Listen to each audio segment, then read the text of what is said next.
Good evening, everybody. Thank you so much for coming to tonight's live streamed reading of Two Trains Running by August Wilson. I'm Taylor Mickens, and I'm the director of this reading. This reading will serve as a fundraiser for Natalia Wallace's GoFundMe page for her family. Natalia Wallace was a 7-year-old girl who was senselessly murdered on July 4th while celebrating with her family.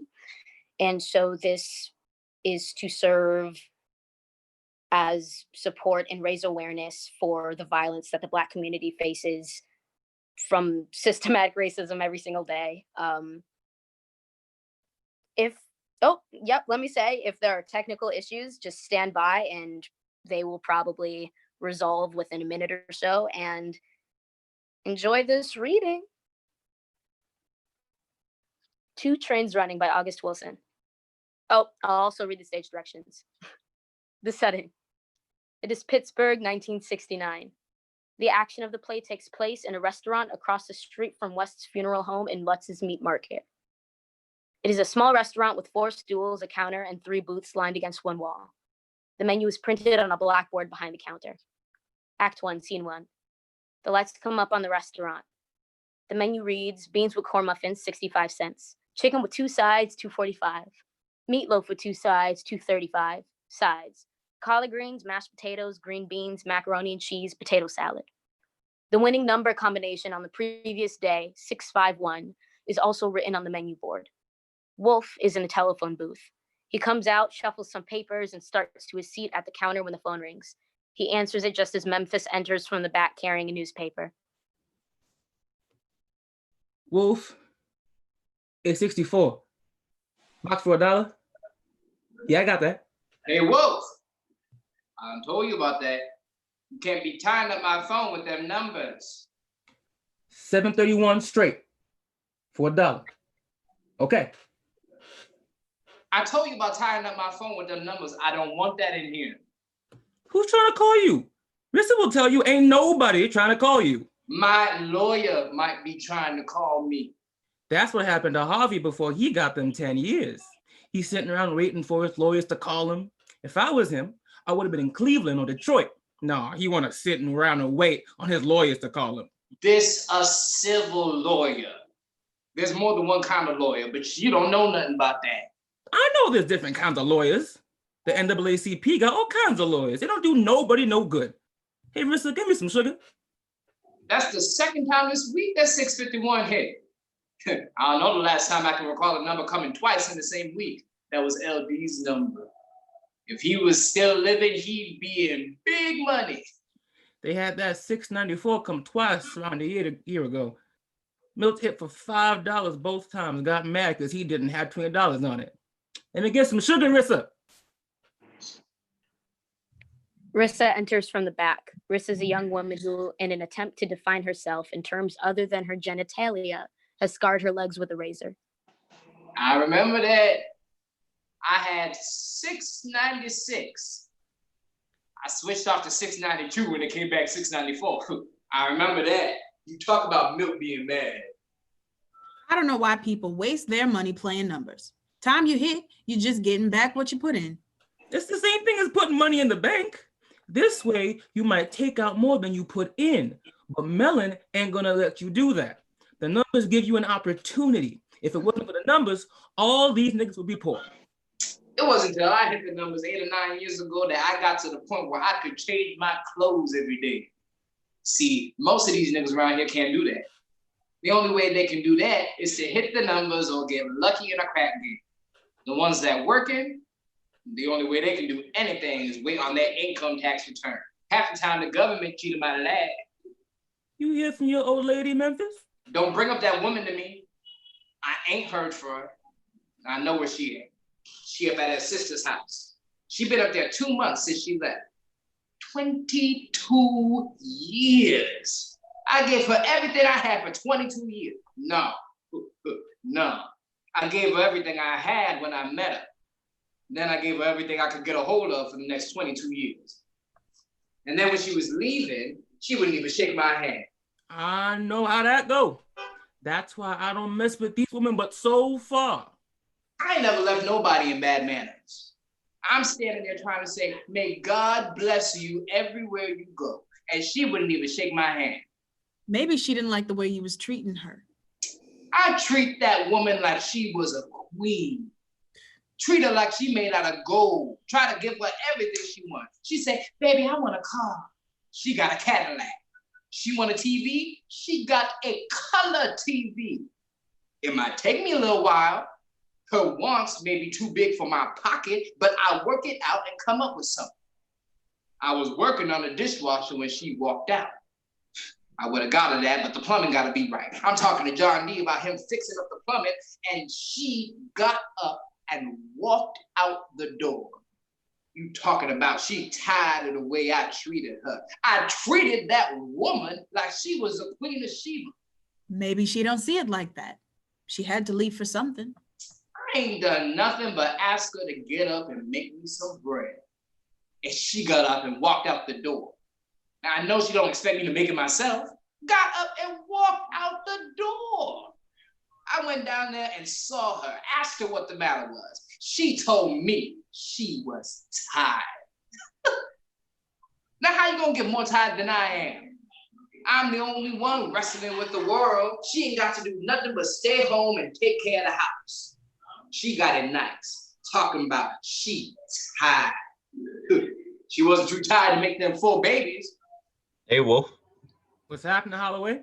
People lined up all the way up there past Webster to see Prophet Samuel.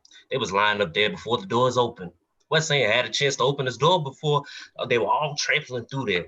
They got a line all the way past Webster. They done had 2 fellows getting a fight about jipping the line. Where? Just now as I was coming down.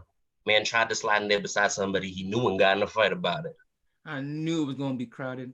I didn't know it to be lined up. Line cleared up to Webster. It'd take you an hour to get in to see him. They say how he died? Ask Rissa. She should know. She running up there giving the man her money. They say he had a stroke. I believe one of them old sandalfoot women poisoned him. I wouldn't be a bit surprised. Got all them women walking around his house together. I wouldn't be a bit surprised if one of them ain't get jealous and poisoned. They over there now greeting the people and falling all over the place. All 7 or 8 of them. West can't wait to bury that nigga. One of them wanted to charge the people to see him. West wouldn't have that other way. You think I'm lying, don't you? They had a little basket they put over there right by the casket. They was charging people $1 to see him before West put a stop to it. When are they gonna bury him? Tuesday. They say they're going to bury him Tuesday. They're going to try and bury him Tuesday. West ain't going to bury him until the people got a chance to see him. They say he got $100 bills in that casket with him. He got $100 bills, got diamonds on all his fingers.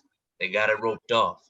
You can't get within 10 feet of the casket. He got gold and jewels and everything in there with him. What? They supposed to bury him with all that money? West ain't gonna bury that man with that money. West ain't no fool. You think he gonna put money and diamonds and all that gold in the ground? Half the time he don't even put the casket. Half the time he dump the body out and bring the casket back to sell again. Bury somebody else in it. West don't be doing that. That's against the law. West done buried 4 or 5 niggas in the same suit. How you think he got all that money? Who would you say had the most money? West or Prophet Samuel? Everybody know West got money. He got more business, more people dying than getting saved. Prophet Samuel got a lot of money. He right up there with West. He be cheating and fooling the people all these years. He ain't done nothing but tell the truth. Most times people don't want to hear the truth. But Prophet Samuel say, the truth ain't nothing to be afraid of. He say, if you afraid of the truth, to get back in the shadows, because you never will see the light. So I ain't said all that. I just said he right up there with West when it comes to money. All them jewels and things he had, that big old white Cadillac, 7 or 8 women. He was living a nice life. He ain't got nothing now. He ain't got as much as you got. And I don't believe he had as much money as West. West got money he ain't even counted yet. How much money would you say he got? West got $1 million. Got it 2 or 3 times. And don't know how to spend it. Man living up over the top of a funeral home. You think he'd have enough sense to buy him a house somewhere. He owned every other building around here. Then that Hartsburger don't own. I got lucky and got to hold this piece of building, and Wes got mad. I got it right out from under his nose, and he ain't never forget that. All that property he owned, he got the nerve to be mad when I bought this.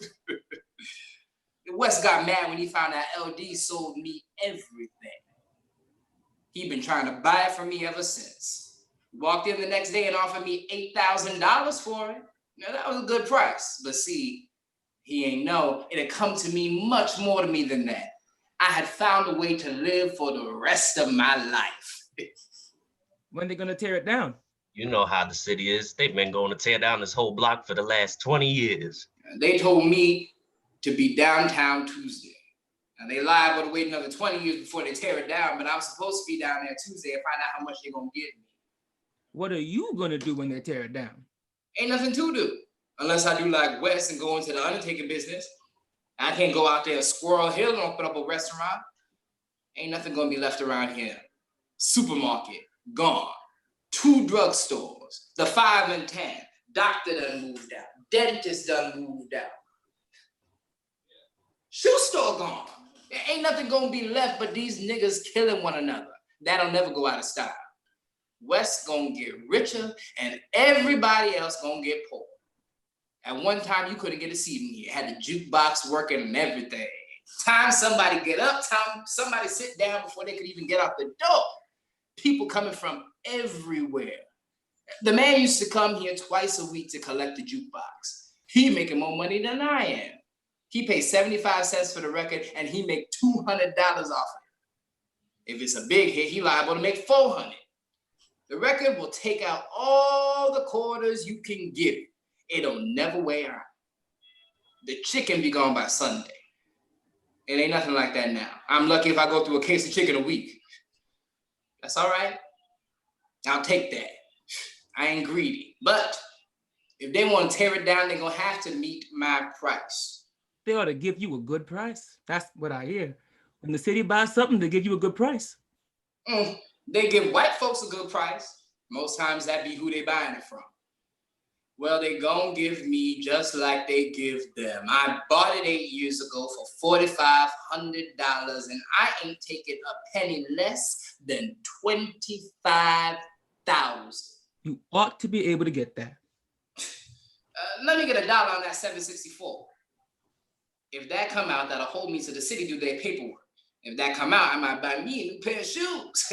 I ain't finna be like Wes. Wes been wearing the same pair of shoes for 3 years. Got the heels all run over and everything. He do keep them shine. I'll say that for him. I ain't never seen him without his shoes shine. I ain't never seen him without them gloves. He wear them gloves everywhere. I believe he wear them to bed. I hear he got a wooden hand. Wes ain't got no wooden hand. He be touching them dead people. I'd wear gloves too. He can take them off and wash his hands.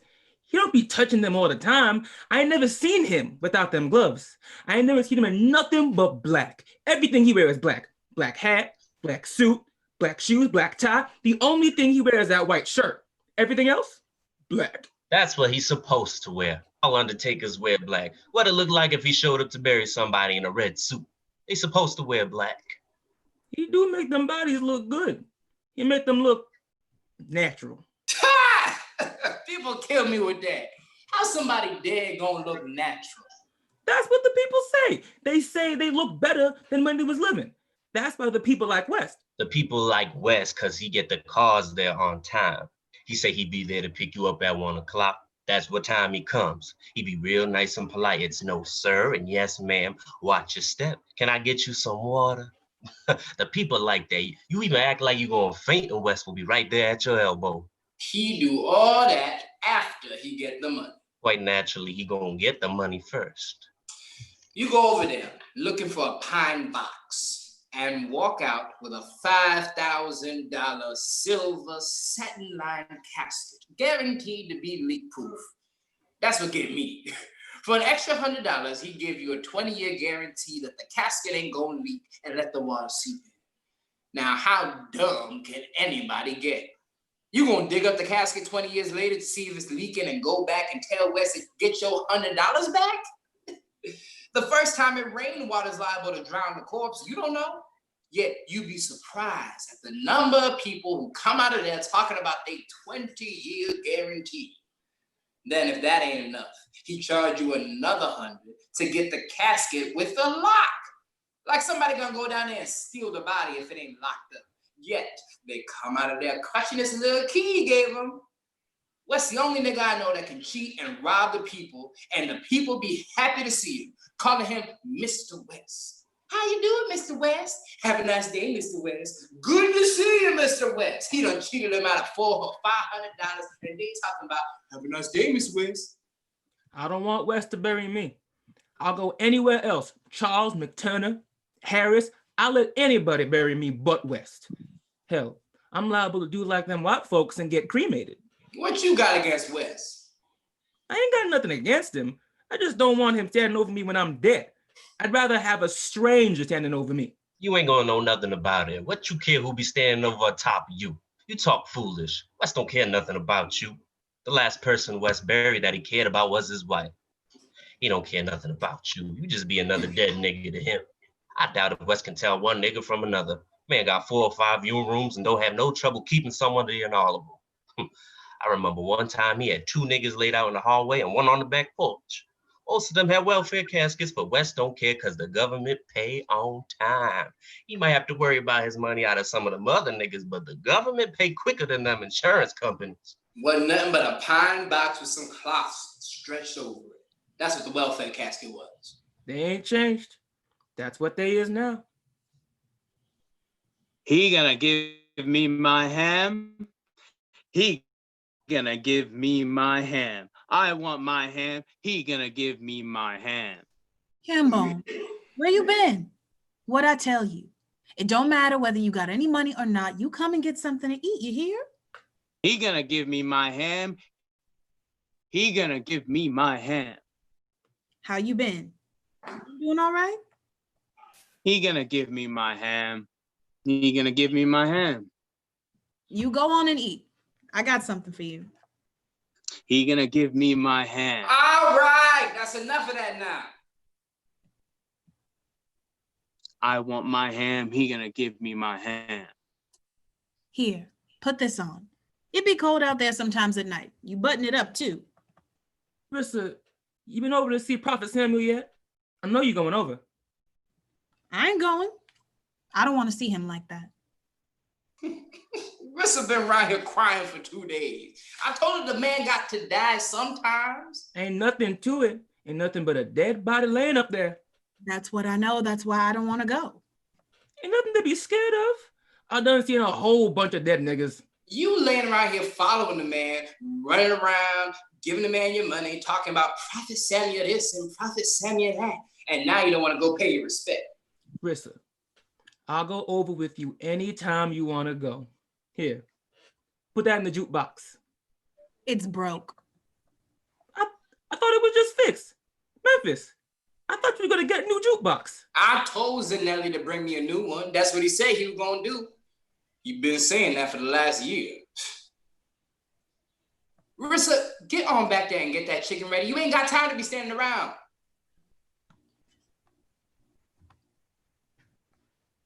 Hey, Rissa. What? What you mean, what? You see the man sitting there? Wait on him. That's what you here for. I was trying to clean the chicken. The man want to eat now. He ain't thinking about you cleaning no chicken. We ain't got no chicken, and we ain't got no meatloaf, and we ain't got no hamburger either. We just got beans and cornbread. You got some hamburgers back there? It's all frozen. Well, take it out the freezer, thaw it out. Don't tell the man you ain't got none. Tell him you forgot to thaw it out. You want some beans? That's all you got is beans? I don't want no beans. I've been eating beans for 5 years. You got a great big sign out there that say restaurant, and you ain't got no food. Where your menu? You got a menu. What that say up there? Meatloaf with greens and mashed potatoes. Give me some meatloaf, some collard greens. You got all that sign out there that say home style cooking. Where the food at?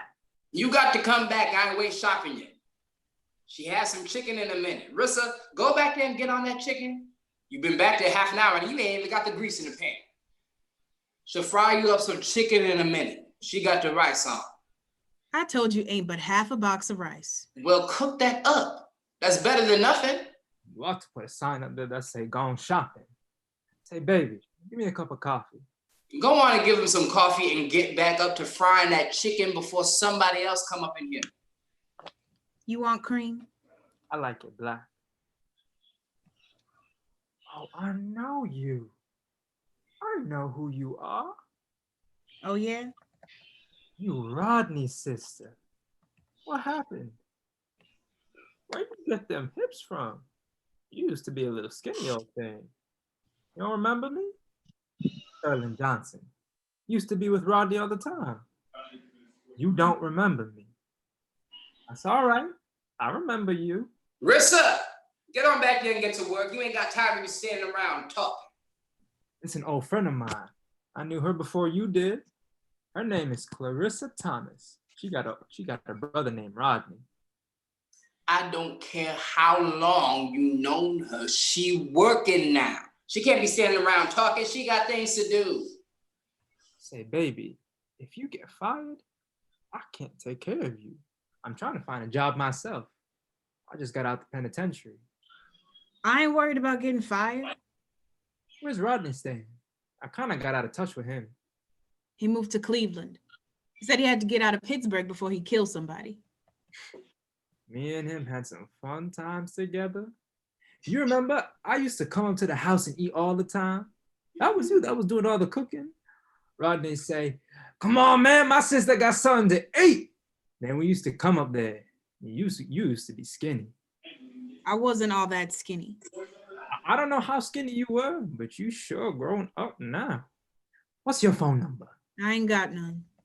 Well, what's the address? If I can't walk, I'll crawl up there. Rissa, get on back there and get that chicken fried up so you can go get Wes's pie before he be over here. I'm frying it. Seems like to me, if you come to work all the time and can't talk to nobody, then I don't know who would want that job. It's like being in school with somebody always telling you what to do. How you doing? I seen you down at Irv's. Yeah, I'll be there. Down there sometimes. I just got out the penitentiary. I was down at Irv's yesterday. But I figure I hang out down there. I'll be right back down at the penitentiary. I don't want that. I'm trying to find a job. You know where I can get a job? Anybody know where I can get What a kind of job? job you looking for? Any kind. I can do anything. Go up and see Hendrix. He got a construction company. That's who I was working for. He helped me get out the penitentiary. I worked for him for 1 week and he laid me off. Said he ain't had enough business to keep me working. He said he'd call me if he had any work for me. Go on over to the steel mill. Big, strong boy like you. If you ain't scared of work. They got work over there. That's what Hendrix told me. I went over to Jay and Steel and they told me I got to join the union before I could work. I went down to the union and they told me I got to be working before I joined the union. They told me to go back to the steel mill and they'd put me on a waiting list. I went and asked my landlady if I could be put on her waiting list. She told me if I didn't give her $12 by Friday, I could wait on the street. You can go to Boykins and see if he needs anybody. You know, Boykins up on Heron, at the junkyard. He's always complaining he can't keep nobody. That's probably because he don't pay nothing. But you can go up there and see him. I ain't got nothing to lose. I'll go up there. Thanks. Anybody want to buy a watch? I carried it to the pawn shop. He didn't want it either. It got 17 jewels. That's what it say right here. I don't know what kind of jewels they are. They don't tell you that part. It's liable to be anything. You open it up, it's liable to be diamonds, rubies. I don't know. I started to do that, but I didn't know if I could put it back together. And you take something apart, you should know how to put it back together. 17 jewels, and I can't get it for $5. I'll let you have it for $3. I can't use it. $3. That's all right. I'm gonna keep it. I'm gonna keep it till it stops ticking. Whenever you see me, I'm gonna have on this watch. Well, let me get on and make my day. I'll see you all later. Hey, Rissa. Keep smiling, baby. They got so many people lined up across the street. I thought it was the surplus food line. I'm gonna go over and get in the line with everybody else. Get my luck changed. And you believe in luck? I was born with it. I was born with 7 cents. My mama swallowed a nickel and 2 pennies, and I come out with the nickel in one hand and the 2 pennies in the other. They say I was born with luck, but they didn't say what kind. I think it was bad luck. What you think? Say, baby, give me another cup of coffee. You been over there to Prophet Samuel? Yeah, I done seen him. I was over there talking to one man. He said if you rub his head, you get good luck. One man found $20 on the sidewalk on his way out. I'm going over there. Might go through the line twice. Have double luck. That might not even be enough the way things is going. I have to go through 3 times. These niggas lining up over there to rub Prophet Samuel's head because they think that that's gonna make their hand itch and they're gonna get some money. They don't know to go see Aunt Esther. Aunt Esther give you more than money. She make you right with yourself. You ain't got to go far. She live at 1839 Willie in the back. Go up there and you'll see a red door. Go up there and knock.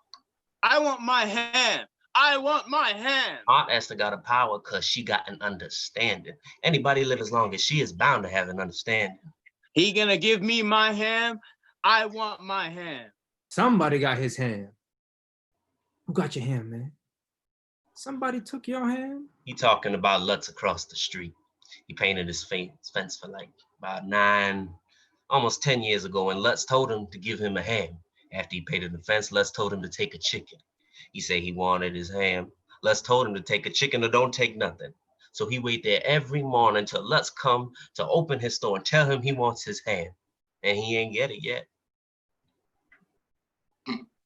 That ain't how it went. Lutz told him if he painted his fence, he'd give him a chicken. Told him if he do a good job, he'd give him a ham. He think he did a good job, and Lutz did it. That's where he went wrong, letting Lutz decide what to pay him for his work.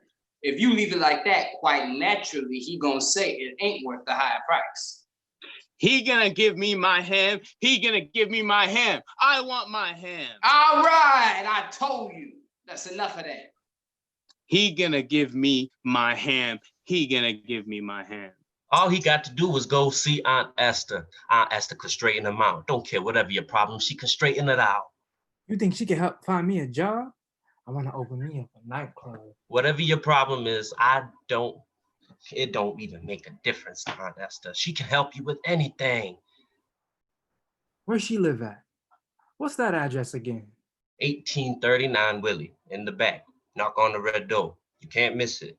Don't care who answered, just say you come to see Aunt Esther. You ain't gotta tell them what you want to see her about. Just say, I come to see Aunt Esther. You gotta pay her though. She won't take no money herself.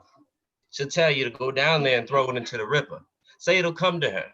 She must be telling the truth because she don't want for nothing. She got some people there to take care of her and they don't want for nothing either. Ask her how old she is while you up there. She'll tell you. She don't try to hide it. And she don't care if you believe it or not. She 322 years old. She'll tell you. How the hell is somebody gonna live to be 322 years old, nigga? You talk like a fool. They live that long in the Bible. I ain't surprised to hear that. If she look like she come out the Bible. You got to go see what she look like for yourself. I'm just telling you, she 322 years old. Go on up there and see her. I go up to see her every once in a while, get my soul washed. She don't do nothing but lay her hands on your head. But it's a feeling like you ain't never had before. Then everything in life just gets real calm and peaceful. I'd rather believe if I rub Prophet Samuel's head, I'd get rich. That make more sense to me than talk to somebody about being 322 years old. She look like she 500. You'd be surprised what she say. She ain't but 322. Don't ask me how she lived that long. I don't know. Look like death scared of her. Every time he come around, he just go on, get up out of there. Ask Wes about her. He'll tell you. He done went up there to see her. He been waiting to bury her since he got there. Even told the people there in the house that he'd do it for free. I ain't seen her change nobody's luck. Every nigga I know got bad luck. If it was easy as that, Hell, we'd all be rich. See, there you go again, talking about being rich. I ain't talking about that. I ain't saying nothing about getting rich. I'm talking about getting your luck changed. You got the wrong attitude, and you come out there with worse luck than you ever had before. That's what the problem is now. Honesta don't buy into that. She don't make people rich. You going up there talking about you want to get rich, and she won't have nothing to do with you. She'll send you to go see Prophet Samuel, and you'll see how far that'll get you.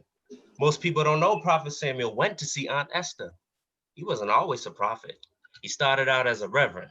He had him a truck, and he'd stand on the back of that truck, had him a loudspeaker, and he'd go out and preach the word of the gospel and sell barbecue on the side. Everybody knew Reverend Samuel. He even went to where the white folk live and tried to preach to them. They see him with that truck and thought he'd come there to steal their furniture.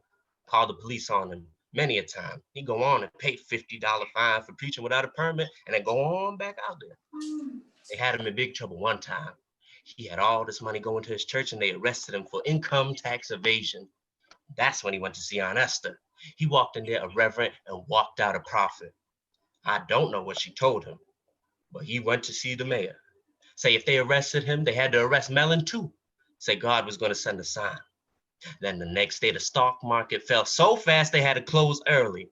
Mellon called the mayor and told him to drop the charges. The next day, the stock market went right back up there, except for Gulf Oil, which Mellon owned. That went higher than it ever went before. Mellon was tickled pink. He sent the Prophet Samuel a $500 donation and a brochure advertising his banking services. Had his picture taken with him and everything.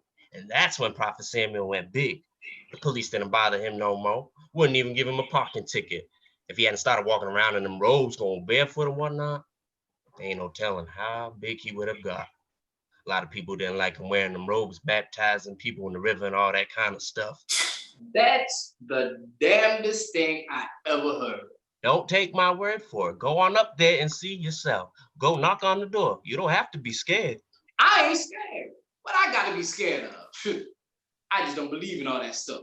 Ask Wes when you see him. Ask anybody that's been up there. You can ask me when I come back. 1839 Willie, in the back. Knock on the red door. Just say you come to see Aunt Esther. She'll straighten you out. Say, Rissa, cook me up some chicken. I'll be back. I want to eat what you've been eating. If I can get nice and healthy too. That boy ain't got no good sense. The Letts go down on the scene. Scene 2. The Letts come up on the restaurant. Wolf is looking out of the window of the door. Memphis is at the end of the counter. Rissa's in the back. 229 is written on the board. Here we come now. Lutz coming down the street. Hambone standing there. What's Holloway doing? He watching him. He's just standing there. He want to hear what they say. Look at him. Look at him. Look at Hambone. What you all looking at? We watching Hambone. We want to see what he says to Lutz. Holloway went over there to stand on the corner. Hambone talking to Lutz now. That's the damnedest thing I ever seen. Rissa, you've been here half an hour and ain't got the coffee on. What you doing back there? Get them grits cooked up. I told you to put the bread in the refrigerator. Keep it fresh. Lutz going to the store. He turned his back to him, opened up his store. Holloway's still standing there. Lutz ought to go on and give him his ham. Lutz ain't gonna give him no ham, cause he don't feel like he owe him. I wouldn't give him one either. After all this time, it don't make no difference. He ought to go on and give him a ham. What difference do it make? It ain't like he got none. Got a whole store full of hams. Hey, Holloway, he was watching you. What Hambone say? We seen Lutz when he come down the street. What'd he say? Told him he wanted his ham, that's all. Said, I want my ham. Lutz told him take a chicken. Then he went on in the store. That was it. He ain't say nothing back to him. Only words exchanged was, I want my ham and take a chicken. I would just like to know, after 9.5 years, am I right, Holloway? After 9.5 years, every day, I wish my arithmetic was right to tell you how many days that is. 9.5 years, every day. How in his right mind do he think Lutz gonna give him his ham? You answer me that. That's all I want to know. Anybody can see he ain't in his right mind. I don't know. He might be more in his right mind than you are.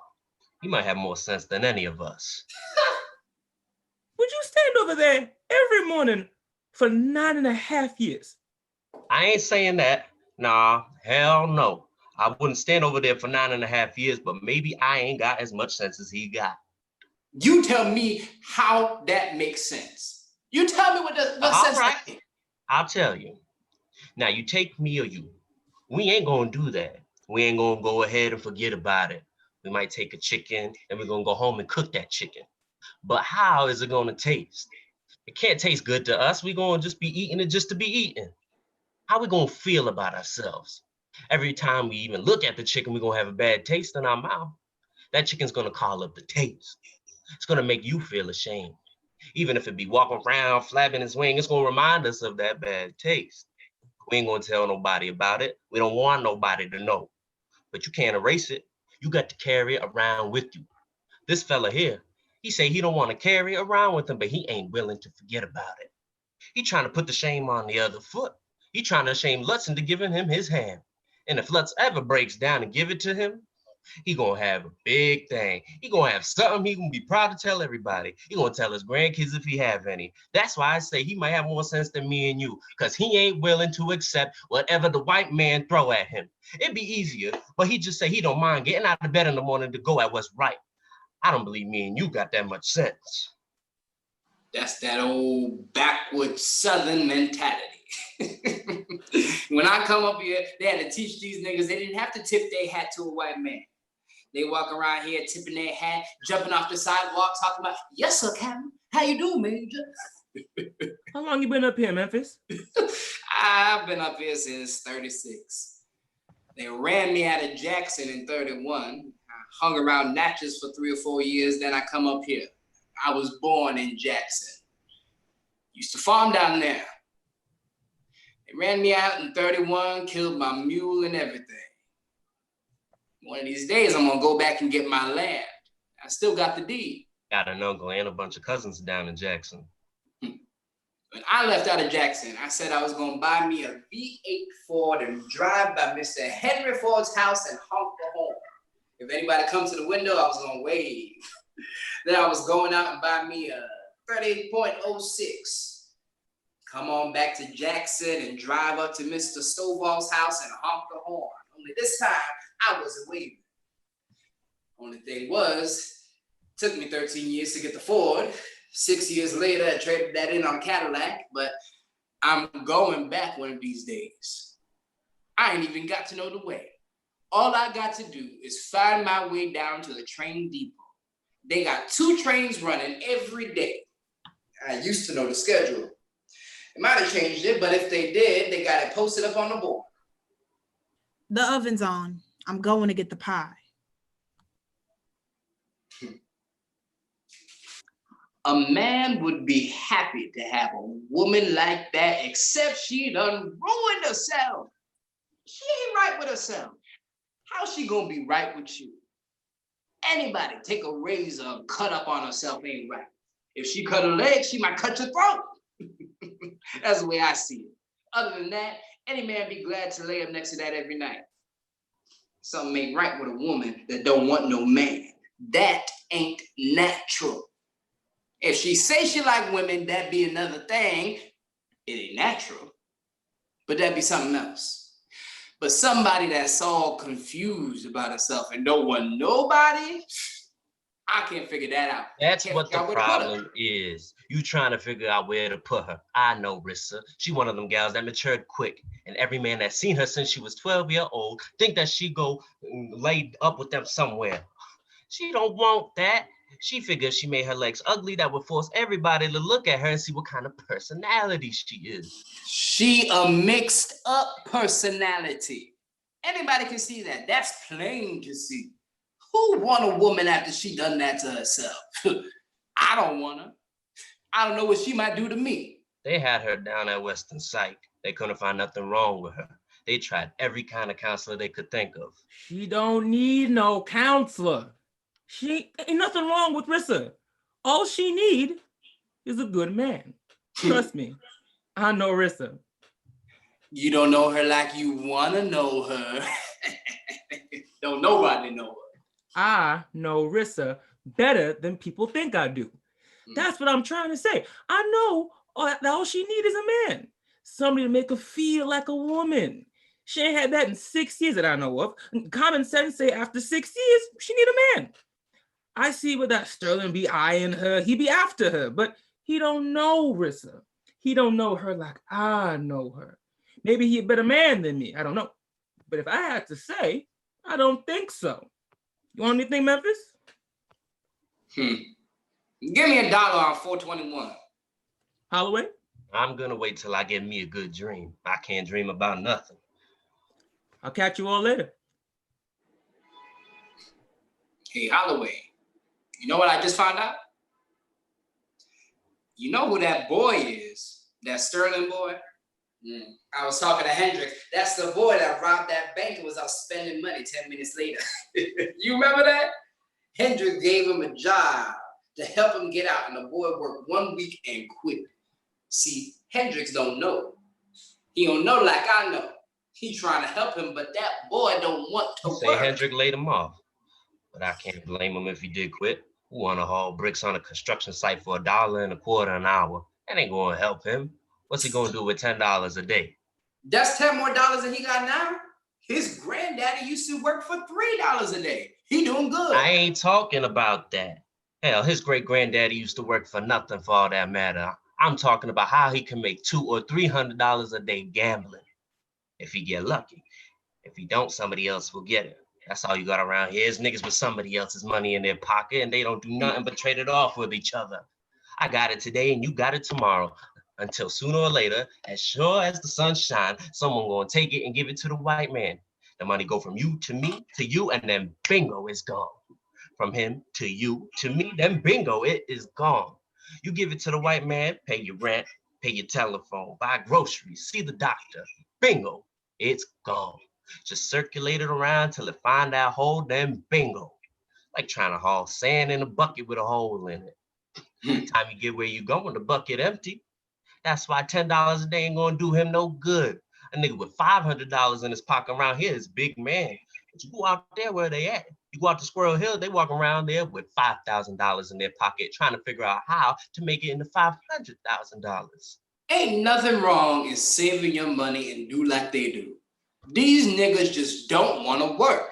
That boy don't want to work. People He kill me lazy. talking about niggas is lazy. Niggas is the most hardworking people in this world, working 300 years for free. It didn't take no lunch hour. Now all of a sudden niggas is lazy, don't know how to work.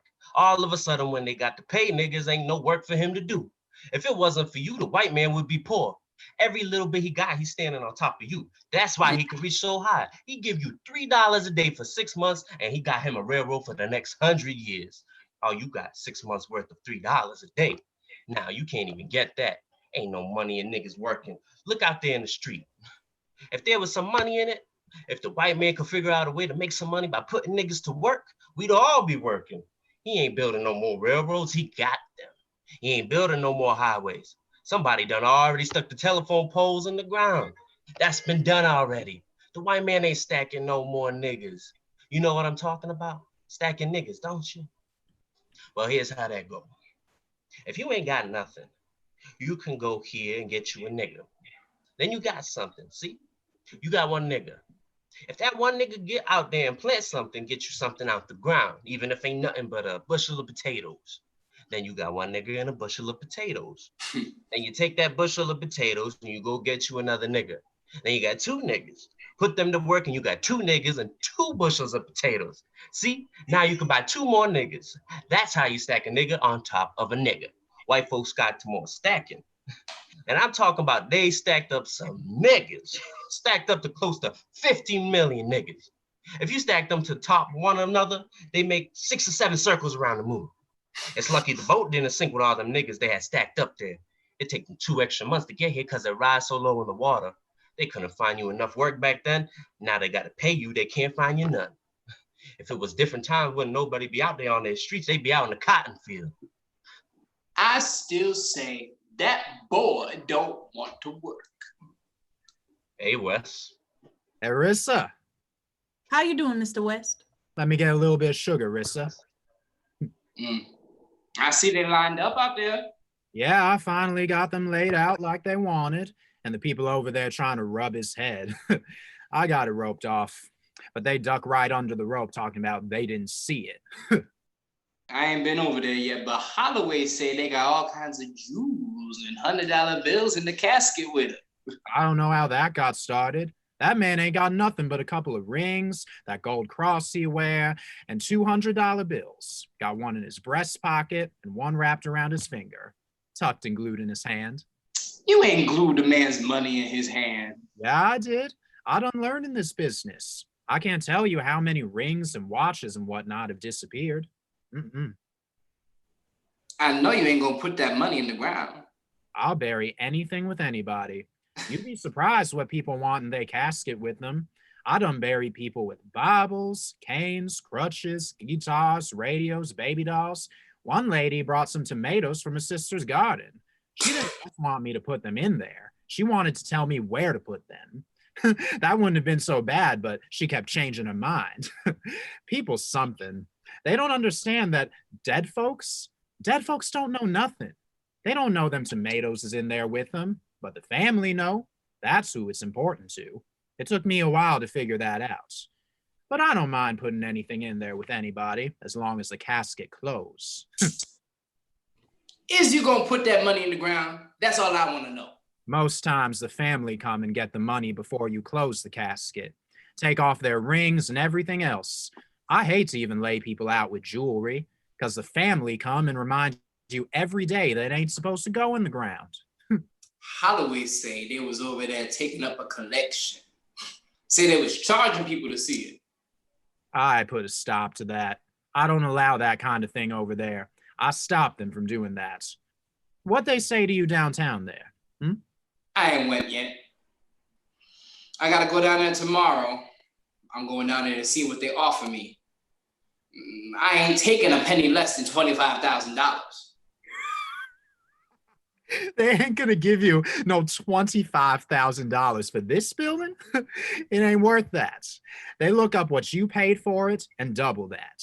That's 100% profits. They figure anybody be satisfied with that. And it's hard to argue against that. The lawyer can't even argue against that. They ain't gonna give you but 10, 11,000, 12 at the most. I ain't taking a penny less than $25,000. They ain't gonna give you no $25,000 on something they gonna tear down. I don't know how niggas think sometimes. Now, I told you I'd give you $15,000 for it. Cash money. We can go down to the bank right now. $15,000, draw it right out in cash. You can get it any way you want. Hundreds, 20s. No. I ain't taking a penny less than $25,000. You watch what I'm telling you. They gonna double what you paid for it. They ain't gonna give you no $10,000 on top of that. Then they ain't getting my building. I figured that $25,000 is cheap. They forcing me to move out, close up my business. Well, I figured they ought to pay something for that. I don't care what the building is worth or how much I bought it for. They got the right of eminent domain. They don't care what you think. They can go anywhere in the city and take any piece of property they want. The city council done voted to take over these whole 12 blocks. They getting 5 this year and 7 next year. They ain't gonna let you stand in their way. Talk to Fillmore down the street. He sold me his place. You know the city wasn't gonna give him what it's worth. Give me $25,000 and you can have it. Put it with your other property and go down there and get 50 for it. I told you I'd give you 15. It ain't worth no 25 to me or nobody else. I ain't taking a penny less than $25,000. All right, you're gonna be surprised. Don't say I didn't warn you. Let me know if you change your mind. We can go right on down to the bank anytime you want. You hear that, Holloway?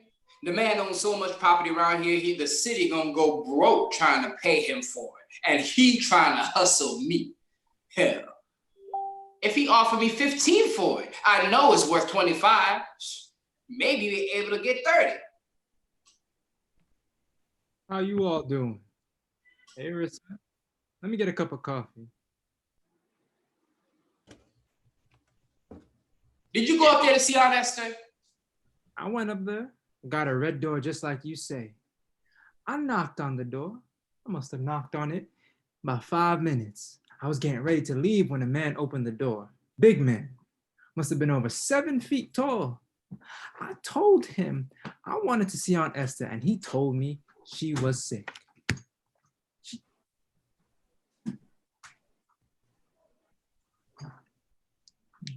Hey everyone, so we're having a little bit of technical difficulties, so just stand by and we will have the play going back up in a moment. Thank you.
We're just waiting a few more minutes for these technical difficulties to resolve. Just stand by. Thank you for being with us tonight.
Thank you so much for your patience and for waiting, and we'll start back up in just a second.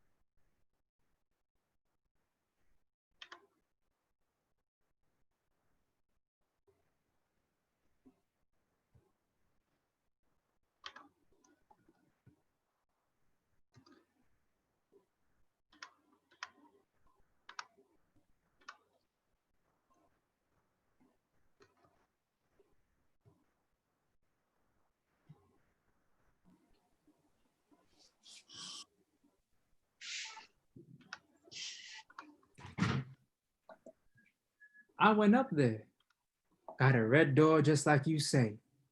I knocked on the door. I must have knocked on it about 5 minutes. I was getting ready to leave when a man opened the door. Big man, must have been over 7 feet tall. I told him I wanted to see Aunt Esther, and he told me she was sick. She gets sick sometimes. As you can imagine, somebody 322 years old is bound to get sick once in a while. But she ain't gonna die, I guarantee you that. You go on back up there next week. Ain't nobody up there. I take that back. There might be somebody up there, but she ain't no 300 years old. 322. If you're gonna tell it right. 322. You all want to go to this rally? They're having a rally to celebrate Malcolm X's birthday. It's right down there at the Savoy Ballroom. There you go, Rissa. Malcolm X is dead. Malcolm ain't having no more birthdays. Dead men don't have birthdays. I'd rather celebrate your birthday. I buy the cake, a case of liquor, and we can have a party. I ain't going to no party for no dead man. I remember when Malcolm didn't have but 12 followers. I remember when he come out of the mosque there. I went out and saw him. He didn't have but 12 followers. Why wasn't you number 13? Where he gonna follow him to? The only place he was going was the graveyard. Shit, anybody can see that. I didn't follow him because I know where to find Aunt Esther. If she hadn't been there, I don't know what I would have done. I would have followed him. He the only one who told the truth. That's why they kill him. Niggas killed Malcolm. Niggas killed Malcolm. When you want to talk about Malcolm, remember that first. Niggas killed Malcolm. And now they want to celebrate his Malcolm birthday. got too big. People call him a saint. That's what the problem is. He got too big. And when you get that big, ain't nothing else for you could do. They killed all the saints, St. Peter, St. Paul. They killed them all. When you get to be a saint, there ain't nothing else you can do but die. The people wouldn't want to have it any other way. You right about that? Shit. They killed Martin. If they did that to him, you can imagine what they do to me or you. If they kill the sheep, you know what they do to the wolf. That's why they're having the rally. They're rallying for Black power. Stop them from killing the sheep. That's what half the problem is. These Black power niggas. They got people confused. They don't know what they doing themselves. These niggas talking about freedom, justice, and equality, and don't know what it means. You born free. It's up to you to maintain it. You born with dignity and everything else. These niggas talking about freedom, but what you gonna do with it? Freedom is heavy. You got to put your shoulder to freedom. Put your shoulder to it and hope your back hold up. And if you around here looking for justice, you got a long wait. Ain't no justice. That's why they got that statue of her and got her blindfolded. Common sense will tell you if anybody need to see, she do. There ain't no justice. Jesus Christ didn't get justice. What makes you think you gonna get it? That's just the nature of the world. These niggas talking about they want freedom, justice, and equality. Equal to what? Hell, I might be a better man than you. What I look like going around here talking about I want to be equal to you. I don't know how these niggas think sometimes, talking about Black power with the hands and pockets empty. You can't do nothing without a gun. Not in this day and time. That's the only kind of power the white man understand. They think they're gonna talk their way up on it. In order to talk your way, you got to have something under the table. And these niggas don't understand that. If I tell you to get out my yard and leave my apples alone, I can't talk you out. You might sit up in the tree and laugh at me. But if you know I might come out with a shotgun, that'd be something different.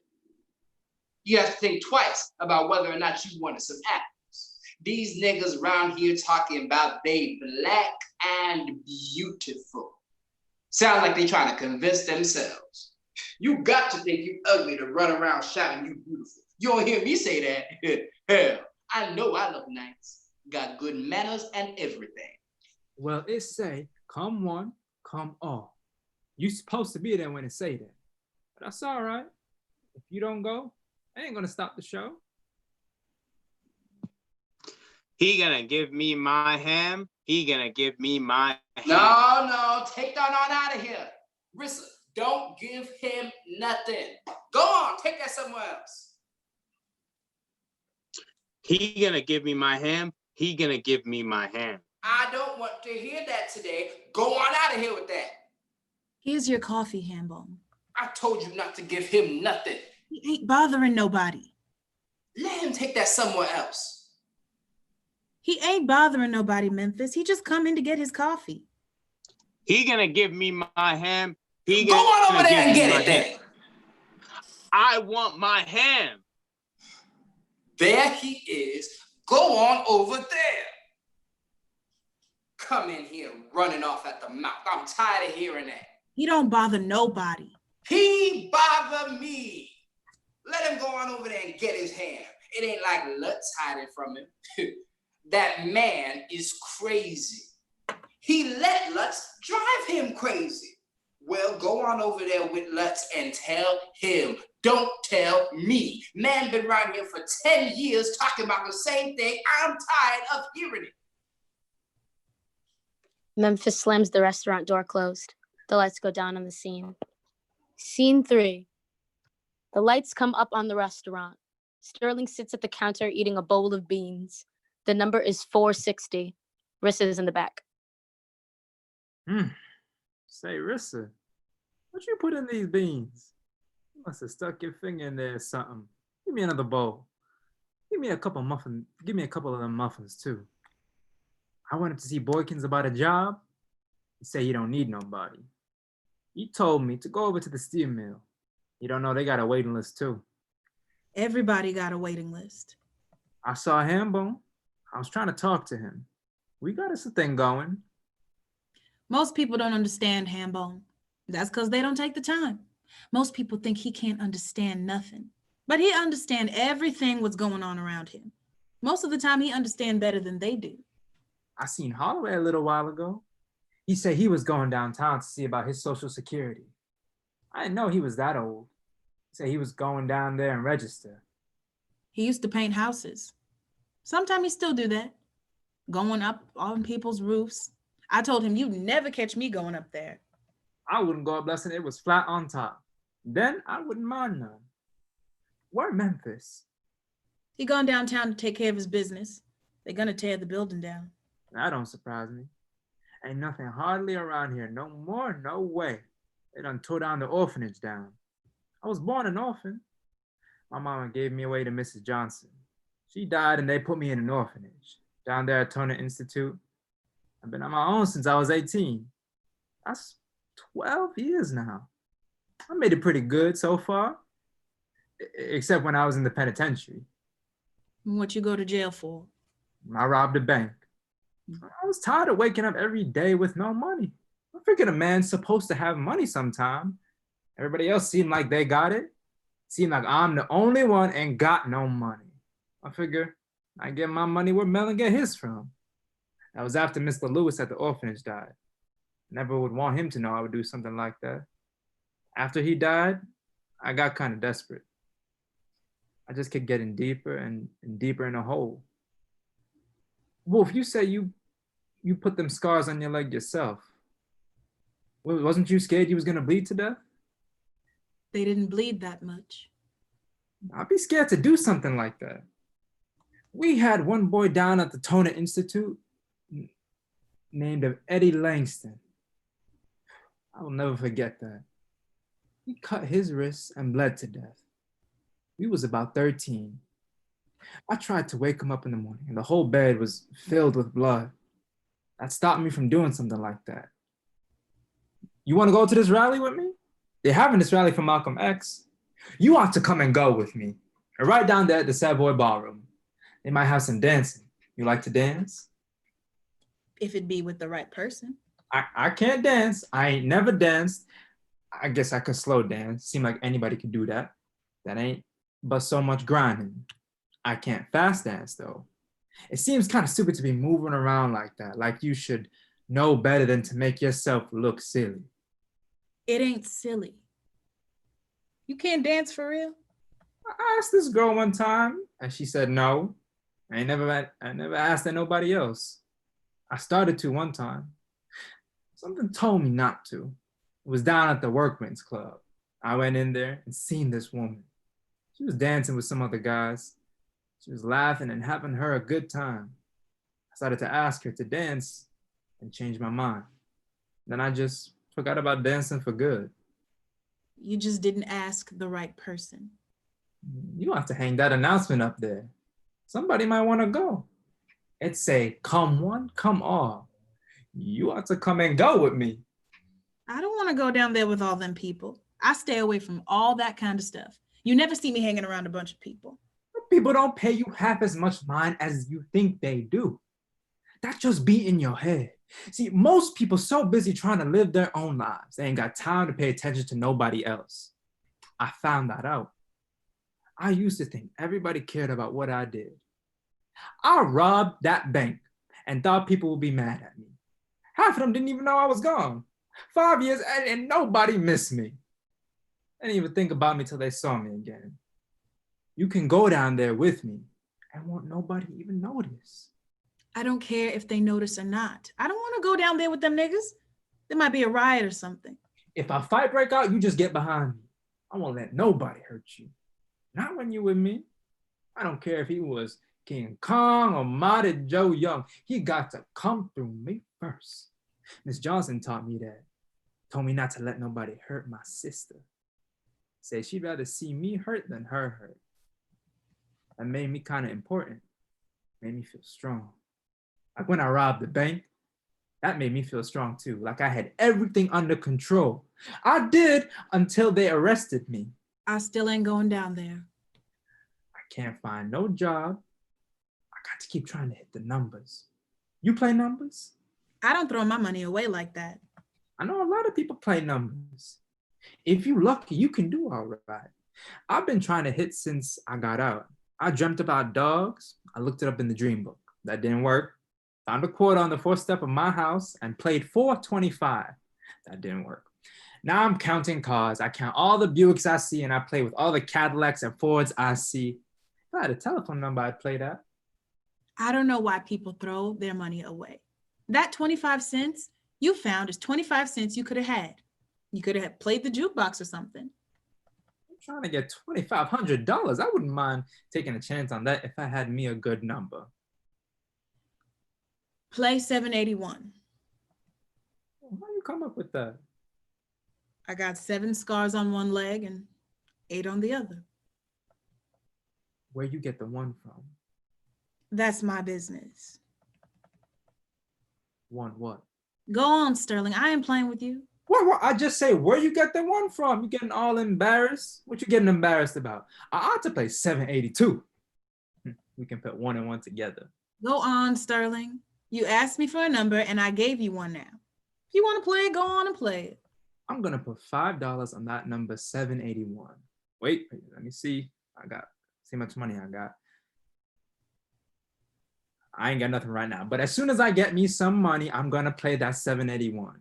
If it come out, we gonna get married. Hey, Holloway. Hey, Sterling. How you doing, Rissa? Hey, Holloway, talking about that fence that run in the back of Lutz's meat market where he put his garbage, back of the alley there, across from that billboard above Eddie's restaurant. Is that the fence Hambone painted? Yeah, that's it. That fence run all up the side and all the way around the back there. You ought to give him 2 hams. I wouldn't pay that fence for no ham. He'd have to give me a case of chickens. One of them half cows he got hanging over there, he'd have to give me something like that. That fence went all the way back around there. Used to have another park closer to the front, but Lutz tore it down. I looked at it. He did a good job. Some of the paint done chipped off, but you can tell he did a good job. I started to go over there and get his hand for him, but then he wouldn't have nothing to do in the morning. I didn't want to take that away from him. He have more cause to get up out of the bed in the morning than I do. I consider him lucky. I get up because I wake up. I can't think of nothing else to do. Get up and see what's out here. Only be the same thing as yesterday. I guess it'd be that for him too. Only Lutz just might shock him to death one day and say, "Here, take your hand." Best thing that might happen to me is I get a woman and an extra $20 from somewhere. Jukebox still broke? Yeah, they're supposed to fix it. It ain't gonna do nothing but break again if they do fix it. I don't know why I want to play it. It's just like paying a quarter to hear yourself sing. You ought to get a radio or something. That's free. Let me get some sugar, Rissa. How come you don't give nobody no sugar? You make them ask for it. I give it to them. All they gotta do is ask. West asks for sugar and then half the time don't use it. You watch him. First thing he do is ask for sugar and then look like he changed his mind. West got a sweet tooth. I'm surprised he don't use it. How much pies he eat. How's everybody in here? Rissa, here goes some stockings, and put this cologne back there for Memphis. That's that English leather cologne. What size is they? They your size. I wouldn't be giving them to you otherwise. Well, how much I owe you? You don't owe me nothing. If I come up with one of them fur coats, we can sit down and talk. We can do some real nice negotiating. I don't want no fur coat. You don't want none till you see it. After you put on one of them and see what it feel like, then you want one. Hey, Wolf, loan me $2. I want to play a number. Me and Rissa got something going. Luck might be trying to get in my door today. I need me some money to buy Rissa a present. I ain't got it, Sterling. I'm gonna hit the numbers and buy Rissa a present. Then I'm gonna get me one of them Buick Electric Deuce and a quarter. You need to be trying to find you a job. I've been trying to get one. Ain't nobody got none. I wish I could get one of them white folks' jobs making $8,000 or $9,000 a year. You ain't got none of them white folks' education. How you gonna get one of their jobs? Hey, I can do anything. I told the judge I could do his job. I got enough sense to sit up there and tell right from wrong. I can tell when somebody getting railroaded, when the lawyer's talking too much. I got sense enough to know when it's lunchtime and how to say recess. I can do anything the white man can do. If truth be told, most things I could do better. I see where you're gonna end up, back down there. Not in this life. All I do is try to live in the world, but the world done gone crazy. I'm sorry I was ever born into it. This woman told me one time, "Sterling, I want to have your baby." I told her if we have a baby, he might live to be 75 years old. Just think how much hell he gonna catch. I wouldn't do that to nobody. She told me I was crazy. Hell, maybe she was right. But nobody will ever come to me and say, "You responsible for this. You brought me into this crazy world." That's why I don't have no kids. I said the same thing. Hey, Wolf, tell him what kind of world this is. You sit around talking about you want this, you want the other, you want a job, you want a car. What you don't know is everybody that want one got one. You talking about you want one and ain't doing nothing to get one. The people that have them is the people that wanted them. You don't do nothing but sit around and talk about what you ain't got. The more you sit around and talk about what you ain't got, the more you have to talk about.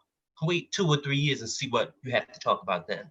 I know what I'm doing. I'm gonna get me 2 or 3 Cadillacs and everything that go with them. If I can't find no job, I might have to find me a gun. Hey, Wolf, you know anybody that got a gun they want to sell? What you looking for? Something that shoots straight. I don't care what it is. I don't want no 22. A 38 too big and heavy. Everybody can see it's bulging out under your coat. Take me a snub-nosed 32. If I can get one. I don't want no silver gun that shine in the dark. I'll take a black one. Other than that, I don't care what it is. Tony Jackson got an Army 45 he trying to sell. I don't want no 45. He probably got the same one I had. You're liable to end up shooting yourself with that. I was shooting at some birds one time and couldn't even hit the tree. I'll ask around. Let me get some sugar, Rissa. I see where you want to go, back down to the penitentiary. I thought you was trying to stay out. You subject to end up there anyway. You don't have to do nothing to go to jail. Right about that, I know. You could walk down there, just walk down the street and ask people. Every nigga you see done been to jail one time or another. The white man don't feel right unless he got a record on these niggas. Walk on down there. I'll give you $1 for every nigga you find that ain't been to jail. That ain't right. That's right, Sterling. I've been to jail. Stayed down there 3 months, tried to make bond and couldn't do it. They kept me down there in the county jail for 3 months. Ain't done nothing but walk down the street. I was walking down Center Avenue. Police was chasing somebody. It wasn't looking where I was going, and I wasn't looking where I was going either. He ran into me so hard it knocked us both down. I started to get up, and there was 3 policemen with their guns pointed at my head, told me not to move. And they arrested me for obstructing justice. Kept me down there for 3 months before the judge had a chance to throw it out. But I learned a lot from that. I learned to watch where I was going at all times, because you are always under attack. That's why I said I was going for something. Hey, my man, what you doing, Hambone? He gonna give me my ham. He gonna give me my ham. Rissa, Hey, give him something to eat. You hungry, Hambone? You want a bowl of beans? He gonna give me my ham. He gonna give me my ham. Holloway, you know Bubba Boy, don't you? Him and his woman? Yeah, be together all the time. When you see him, you see her. I just found out she died. She overdosed last night. West just went down to pick up the body. She dead and he in jail. He went down to Surrey to get her a dress to be buried in. You know them dresses down there cost $200-300? He went down there like a fool and was walking out the door with the dress.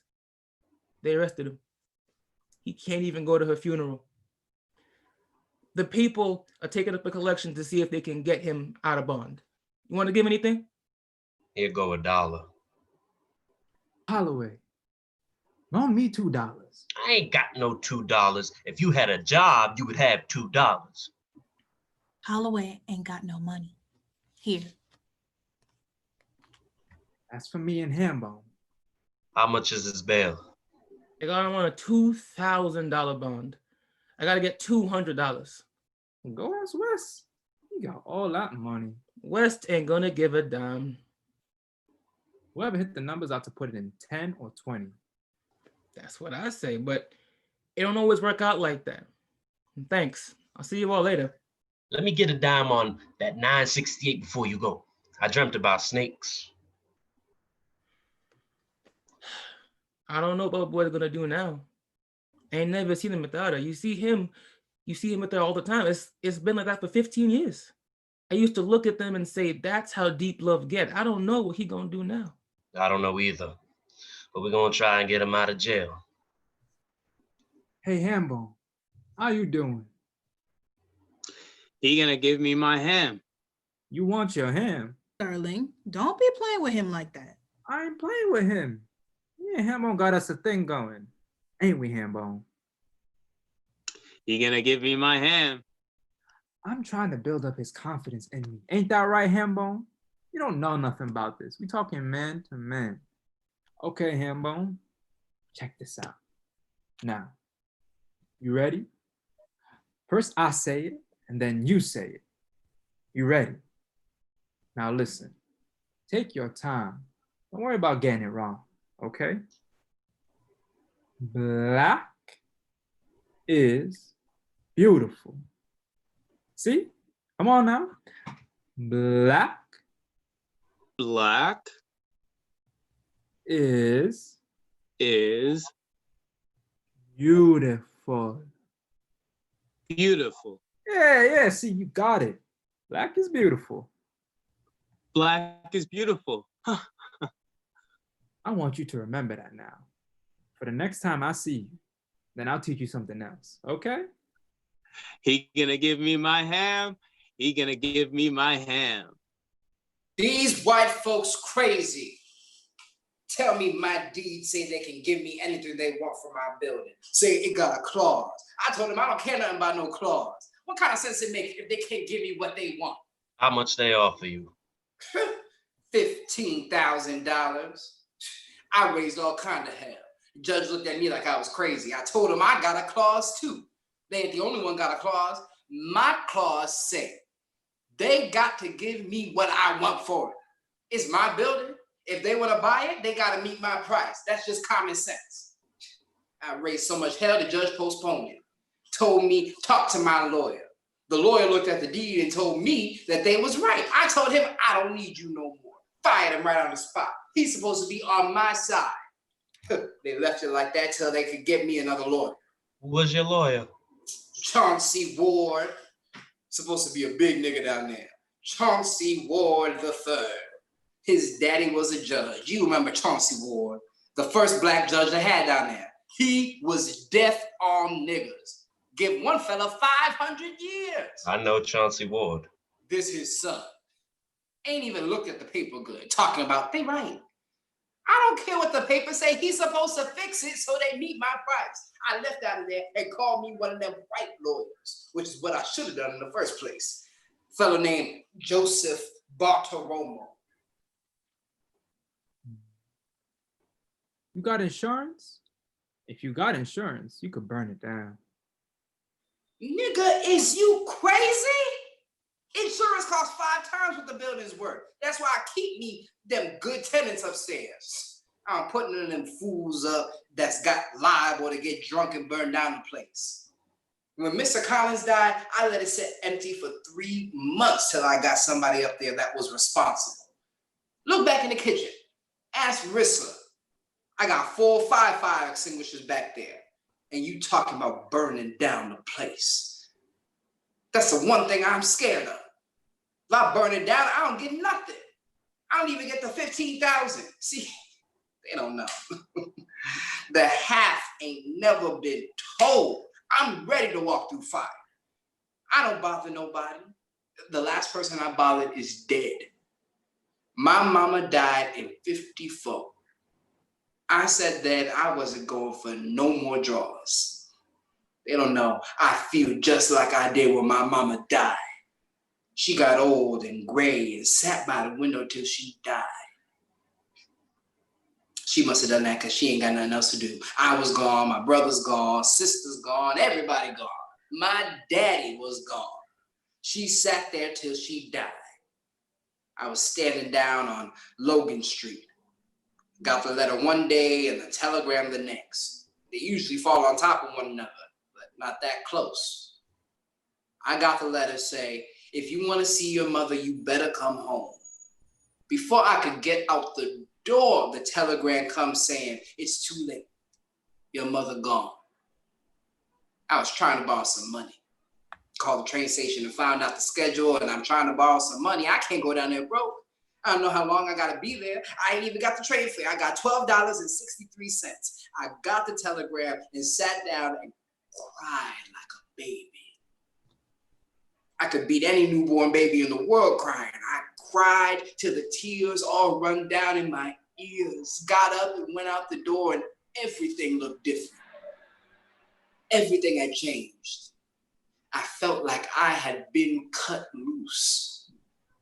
All them years, something had a hold of me and I didn't know it.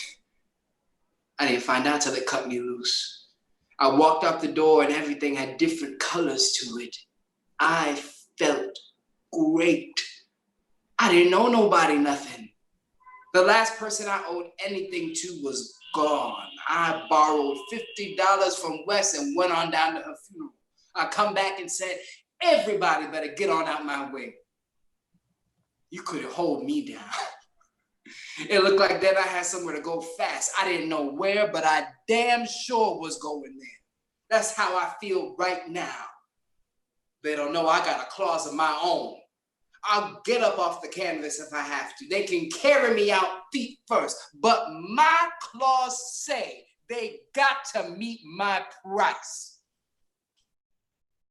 The lights go down on the scene. Act 2, Scene 1. The lights come up on the restaurant. Rissa sits on one of the stools. The flyer about the rally is taped to the wall behind the counter. Sterling enters with a handful of flowers and a 5-gallon gas can. He is dressed in different clothes. He wears a cap instead of a hat. Hey, Rissa. Here, What's that? what they look like. And some flowers. I got them for you. Sterling, where'd you get them flowers from? You worried about where I got them from? God made them. You don't ask him where he got them from. I got them. That's all that counts. Sterling, where you get these flowers from? I got them from across the street. I wasn't gonna buy them. I think that's silly to buy flowers. White folks do that. If I want to buy you something, I buy you earrings or something. But I got them, and I got them for you. I saw them and I said, I'm gonna take these to Rissa. She a woman. Woman's supposed to like nice things, flowers and lace and all that kind of stuff. You better look at those flowers and see where they got your name on them. That's all you got to know. I don't want no flowers you stole from a dead man. You don't mind? The man got so many flowers, Wes don't know where to put them. Wes has to postpone his funeral and the flowers sitting over there dying. If I was gonna steal the man's flowers, I'd pull a truck up there at night and go on and take the whole load. I picked them 4 or 5 because I was thinking of you, and I looked and seen where they had your name on it. Now you talking about you don't want them. Hell, a flower's a flower. They're gonna be dead in a minute if you don't put them in some water. They're gonna be dead in 2 or 3 days even if you do. Go on and put them in a glass and enjoy them.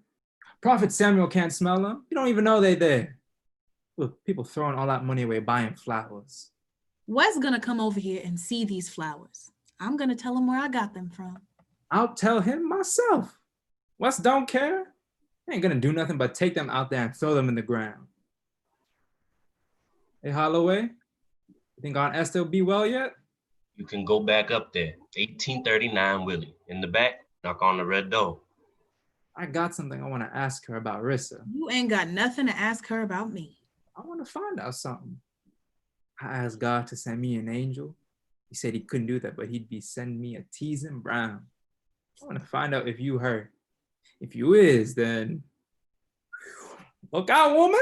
We're going to make all kinds of babies. Sterling, what's that? Where you get that from? I found it in the back of the alley down there off a center. In back of that drugstore, it was just sitting there. Wasn't nobody around. So I picked it up. It got 5 gallons of gas in it. You done went and stole somebody's gas. I told you I found it, woman. You ought to put them flowers in a bigger glass. Put a little salt in the glass. They last longer then. That's what my grandmother used to do.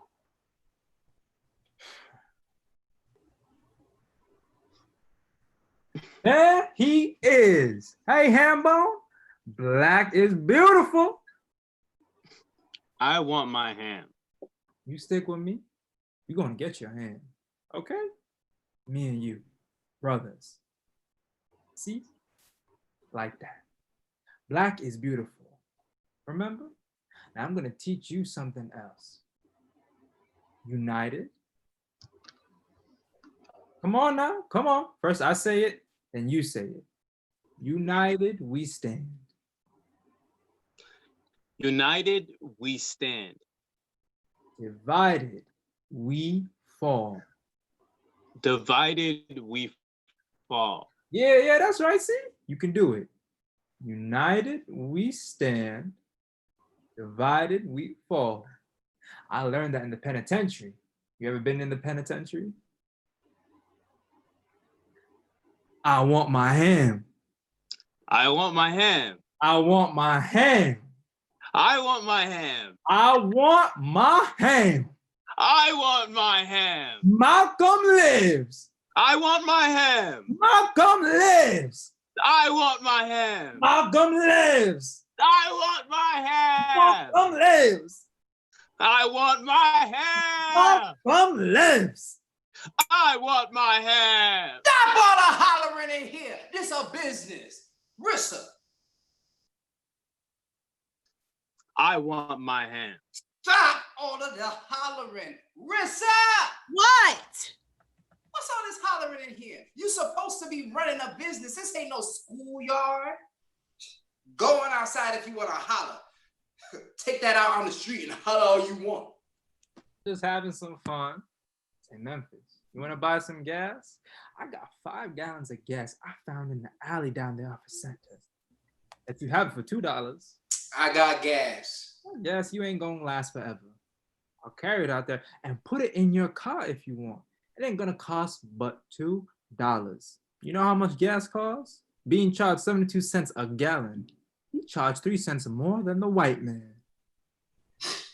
Here, bring the can back. I ain't said I was selling the can. That's $2 if you want to buy that. It's a regulation United States Army gas can. Made with good metal and everything. Bullet probably bounced right off it. I don't want to buy the can. I just say bring it back empty. Give me the key and let me drive it around the block a couple times. Nigga, give me back my $2. I was just playing around. I wouldn't even look right driving a Cadillac. That boy ain't got no good sense. I don't want all that hollering in here. Hambone paid you for them beans? No. That's 65 cents. You got 65 cents? Go on, finish your beans and get on where you're going. Give him another muffin, Rissa. You eat that and get on with your business. Hello? Wolf don't work here? Rissa, Wolf been taking numbers out of here? I don't know. I told him about that. This ain't no number station. First thing you know, they be raiding the place. Have my picture in the paper for racketeering. If there's one thing I can say, I ain't never had my picture in the paper. Hey, Rissa, hold this for me. You carry that right on back where you got it from. I don't want no part. How's everybody in here? I can smell them short ribs. Pick up a plate, Rissa. They ain't done yet. Give me a bowl of beans. I'll be back for the short ribs. Hey, Sterling, look here. You got $20? Poor. That is the best I can do. Tony Jackson said he want $20 for it. I ain't got but $2. And it ain't worth but 15. He say 20. I'll loan it to you if you ain't got it. I can't pay you back till next week. That's all right. Pay me next week. What you got there, Rissa? Look like some sort of Prophet Samuel's flowers. They ain't his no more. Let me spend my last $2. Give me $2 on 781 straight. 781. Right, Rissa? If they'll come out, me and Rissa getting married. Rissa, fix me up a plate of them short ribs. I'll be right back. I give that boy 3 weeks. You hear me, Holloway? 3 weeks. He gonna be laying over there across the street or back down there in a penitentiary. You watch. 3 weeks. Hello? Wolf don't work here. For Memphis? That's my livelihood. This my restaurant. I told you about taking numbers out of here. This a legitimate business. This ain't no number station. Go out on the Cephas. Get the people down there, the number down there. Rissa, get these dishes cleaned up. Here you go, Rissa. Let me get out of here before I get in trouble. You're gonna do more than get in trouble if you messing with me. See, I ain't said nothing to you, Memphis. You starting something? This my place, nigga. This my place. How you gonna have people call you at my place? I ain't told nobody to call me. People know I be here and they try to catch me. I get messages everywhere I go. Nobody else don't say nothing about it. Well, go on and get them, cause you ain't getting no more here. What's that burning? Rissa! Rissa! Why she don't burn these short ribs? You got the fire way up high. What you doing back there? I'm getting the food ready. That don't take all day. Them short ribs need some more water. Put some water in there. Turn the fire down and get on down to the store and get some cornmeal. Where the cornmeal? How you gonna make muffins without cornmeal? Hey, Wes. Somebody done busted out my window. A great big old 6-foot piece of glass. People ain't got sense enough to walk through the door. Over there pushing and carrying on. Let me get some coffee, Rissa. I don't care how many people lined up there to see Prophet Samuel. He leaving my place tomorrow. I'm talking about a big piece of glass. Ain't no telling how much it costs to replace that. You ought to put a board up there. I ain't gonna put up no board. They better get out here with that piece of glass. I spent 12 years putting up board. I worked hard not to put up board. Let them cut up a piece of glass and bring it out and bill me. There was a time when they wouldn't do that. When I was down there and on Center, I couldn't get windows fixed. The toilet break down, it'd be 2 weeks before somebody come and fix it. When I built that over there, I said that wasn't gonna happen. Something go wrong, I call the man who built it and he come right out and take care of it. No, sweetheart, West ain't gonna put up no board. I hear tell somebody tried to break up in there. Tried to come in through the basement window. Let me get a little sugar here, Rissa. I hired Mason to sit over there tonight. I want to see him come up there with him there. They'd be a fool to tangle with Mason in that 12-gauge shotgun. The police sorry they had to retire him as many niggas as he done shot. Say, Memphis, I told you what was going to happen when you went down there, but you don't listen to nobody. They got it all stacked up against you before you walk through the door. That's all right. I know how to deal with white folk. Ask Callaway. Down where we from, you learn how to deal with white folks quick. It won't be my first time I done bucked head with white folks about my property. I'll tell you what I do. You want to be stubborn. I'll go ahead and give you $20,000 for it. You gonna give me $20,000? We can go right down to the bank right now. I'll give you 15 now and 5,000 after I sell it to the city. I knew there was a catch to it. I can't give it all to you now. You know I gotta leverage it with my other property. It's liable to be 2 or 3 years before I get my money. I'm fighting with my insurance company now about my 2 places that done burned down. I gotta wait and see how all that turns out. So I'll give you 15 now and 5 later. That's all right. I see what you're doing. You're gonna use me to leverage your property and string me out for $5,000 while you collect the interest and settle up on your insurance till you get big money. That after you get it in your pocket in 2 or 3 years, then you're gonna kick me out of my little $5,000. That ain't right. That ain't the way to do business. That's the only way to do business. I'm trying to help you. And quite naturally, I gotta look for every little advantage I can get. You ought to be able to understand that. I understand it. That's why I'm going downtown to the city and getting my $25,000. Just like I'm going back to Jackson and get my land one of these days. I still got the deed. They ran me out of there, but I'm going back. I got me a piece of farm down there. Everybody said I was crazy to buy it because I didn't have no water on. They didn't know. My granddaddy knew how to find water. If there was water anywhere under the ground, he'd find it. He told me where to dig, and I dug a well, dug 60 feet down. You ain't got no idea how far that is. Took me 6 months hauling dirt out this little hole. Found me some water, made me a nice little crop. Jim Stovall, who I bought the land from, told me my deed say if I found any water, the sale was null and void. Went down to the court, straightened it out. Come to find out, he had a bunch of these fellas get together and pick on me. He tried to act like he ain't had nothing to do with it. They took and cut my mule's belly out while it's standing there. Just took a knife and sliced it open. I stood there and watched them. They was laughing about it. I look and see where they got me covered. There's too many of them to fool around with. I didn't want to die, but I love that old mule. Me and him have been through a lot together. He was a good old mule. I used to take him down there and let him mate with Jimmy Hollies. I figured I'd get mine, let him get his. A man like him, a woman after a hard day's work. I stood there and watched them cut his belly open. He kind of reared back, took a few steps and fell over. One of them reached down, grabbed hold of his dick and cut that off.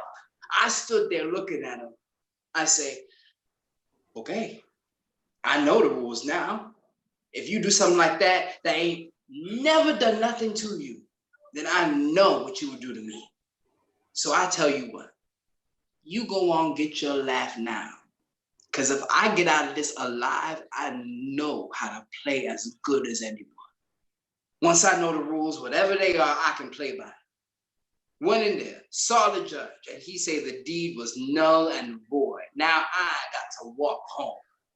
I was looking for him to try something, but I ain't seen nobody. Got home, and they had set fire to my crop. To get to my house, I'd have to walk through fire. I wasn't ready to do that. I turned around and walked up the hill to Natchez. Called it a draw. Said I was going back. Got up there, got tied up with one of them Mississippi gals, and 1 year led to 2, led to 5. Then I can't come on up here in 36. But I'm going back one of these days. Say, Mr. West, I was thinking, you know, I ain't never driven me no Cadillac. I figure everybody's supposed to drive a Cadillac at least once before they die. A man got 7 Cadillacs, needs somebody to drive them, right? You should see me drive. Can't nobody beat me driving. I drove a getaway car once. We got away too. So, do you need any drivers? No, I got everybody I need. If you ever need anybody, just let me know, okay? I done been in the penitentiary. I'll tell you that up front. I don't want to go back. I figure everybody should work at what they like to do. So I asked myself, Sterling, what do you like to do? The closest I could come up with was I like to drive a Cadillac. So if you ever need anybody, you think of me. You want to have to wash the cars if you drive them? I don't want to wash them without driving them. But if I could wash them 7 at a time every day for about $5 a piece, I might do that. How long you reckon it take to do that? I don't reckon it take more than 3 hours if you do a good job. I could do that for you. Nah, I got somebody to wash my cars. I know. Every time I see them, they be clean, except for the grill. I could clean the grill better than that. You ought to tell them to get a little brush to scrub in them little spots with. It won't hurt the chrome none. Mr. Lewis taught me how to do that. If I ever need anybody, I'll let you know. You go back up there to see Aunt Esther? I went back up there. They told me she was asleep. You give her a chance to get her rest. Then you go on back up there. I'm gonna go up and see her myself. Wes been up there. He don't like to tell nobody, but he been up there. I don't care who know. Yeah, I've been up there. You been up there, Wes? Yeah, I went up there and saw her. I didn't take her to be no more than 100 or so. Tell him when that was. Tell him how long that's been. It's been 22 years. That don't mean she's still alive. I ain't seen her in 22 years, and she looked like she was half dead then. I can't imagine what she looked like now. She looked like she looked then. She wasn't but 300 years old then. I don't reckon them 22 years make that much of a difference to her. The oldest person I buried was Miss Sarah Degree, and she was 112. I don't think nobody can live too much longer than that. You can go on back up there and see her. She's still there. What you go up there for, Wes? I went up there to see if my wife was in heaven. I done buried a whole lot of people, but she the first one I ever wondered about. See, people don't understand about death, but if you ever hear one of them coffin sounds, you know. There ain't nothing like it. That coffin gets to talking, and you know that this what we call life ain't nothing. You can blow it away with the blink of an eye, but death, you can't blow it away. It lasts forever. I didn't understand about it till my wife died. Before that, it was just a job. Then when she died, I come to understand it. You can live to be 150, and you'll never have a greater moment than when you breathe your last breath. Ain't nothing you can do in life compared to it. See, right then, you done something. You become a part of everything that come before. And that's a great thing. Ain't nothing you can do in life compared to it. So I heard about Aunt Esther and went to see if my wife was in heaven. I figure if anybody knows, she would. What'd she tell you? She told me to take and throw $20 in the river and come back and see her. I thought she was crazy. I didn't pay her no mind. I knew she was old, but I figured she had gotten too old. That's what your problem is. You don't want to do nothing for yourself. You want somebody else to do it for you. Esther don't work that way. She said you got to pull your part of the load, but you didn't want to do that. That's why you don't know. And it didn't cost you but $20. I wasn't going to throw my money in the river, nigga. That's why you don't know. You don't know what might have happened if you did that. If you had gone on back up there, she might have told you. I offered to give her $20 just for her time, but she wouldn't take it. Told me to throw it in the river. I'd rather see her with it than to see it at the bottom of the river. I just wasn't going to do that with my money. That's why you don't know. If it takes throwing my money in the river to find out, then I ain't never going to know. What you go up there to see her about, Holloway? What happened when you threw your $20 in? I went up there to see her because I wanted to kill my grandfather.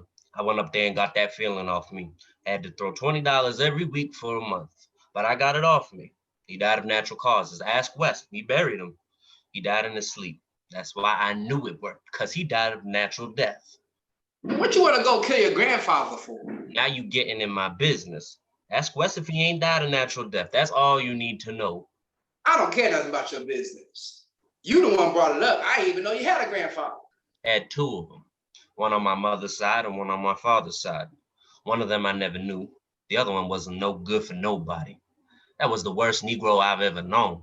He'd think if it wasn't for white people, there wouldn't be no daylight. If you let him tell it, God was a white man who had a big plantation in the sky and sat around drinking mint whelps and smoking Havana cigars. He couldn't wait to die to get up to heaven to pick cotton. If he overheard you might want to go down and get you some extra meat out of the white man's smokehouse, he'd run and tell him. He said you put a rabbit in your sack to weigh it up in the cotton, he'd run and tell. The white man would give him a couple pounds of bacon. He would bring that home and my grandmother would throw it away in the garbage. That's the kind of woman she was. I don't know how she got tied up with him. She used to curse the day she laid down with him. That rubbed off on me. I got a little older to where I could see what kind of man he was. I figured if he wanted to go to heaven to pick cotton, I'd help him. I got real serious about it. Stayed on me so nobody didn't want to be around me because of the bad energy I was carrying. Couldn't keep me a woman, seemed like nothing would work for me. I went up to see Aunt Esther and got that bad energy off of me. And it worked too. Ask Wes, he died in his sleep, caught pneumonia, laid down and died. They wouldn't let him in the hospital because he didn't have any insurance. He caught up in the bed in my grandmother's house and laid there till he died. March 5th, 1952. So can't nobody tell me nothing about Aunt Esther. I know what she can do for you. Let me get on. Say, Memphis, if you change your mind about the building, let me know. Going back up there as soon as I get some money. I'll throw $20 in the river if it helped me get a job. Go on back up there. Say, Memphis, you know how many people be down at the steel mill hanging around there at lunchtime? You ever seen that? Must be 500 or 600. I figure we can make some money selling chicken sandwiches. All you need is a little truck, have Rissa fry up the chicken, and I go over there and sell them. You ever thought about that? We could go in business together. I'm in business already. You go out and get your truck and go on over there. Rissa, get these dishes cleaned up. That's all right. If that 781 come out, I'll have me enough money. I won't need to go in no business. If that 781 come out, me and Rissa gonna get married. Ain't that right, Rissa? She shy. She don't want to let everybody know. In Memphis, if I find some more gas, I'll bring it around. Okay? I changed that, Holloway. I give him 2 weeks.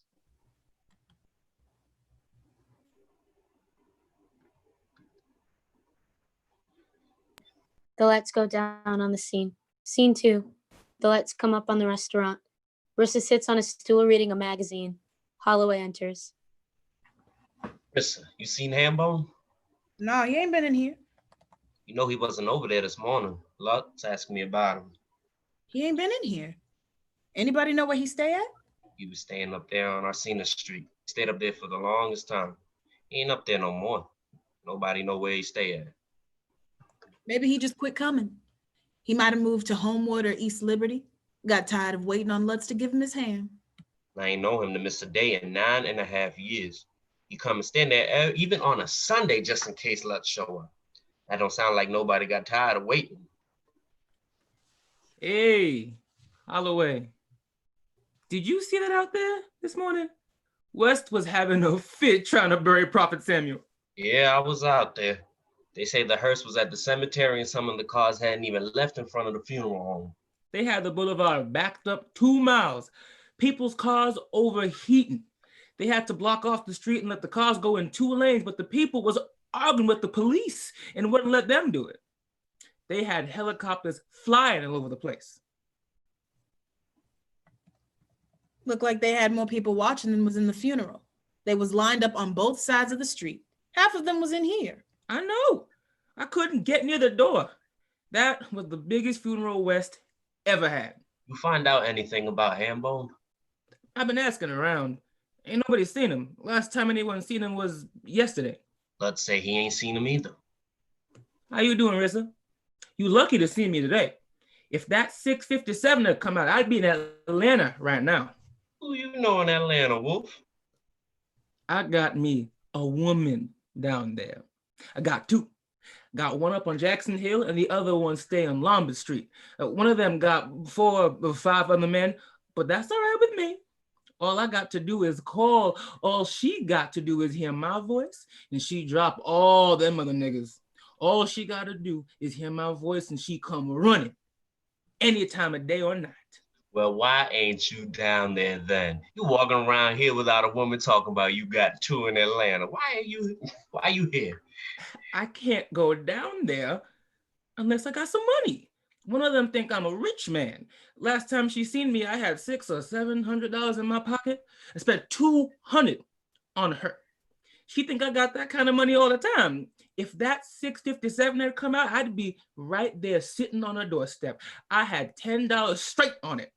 And that's Harvey's number. He hit that on 1 or 2 times a year. I figured today might have been his lucky day. I see you in Memphis got in a little hassle yesterday. We all right.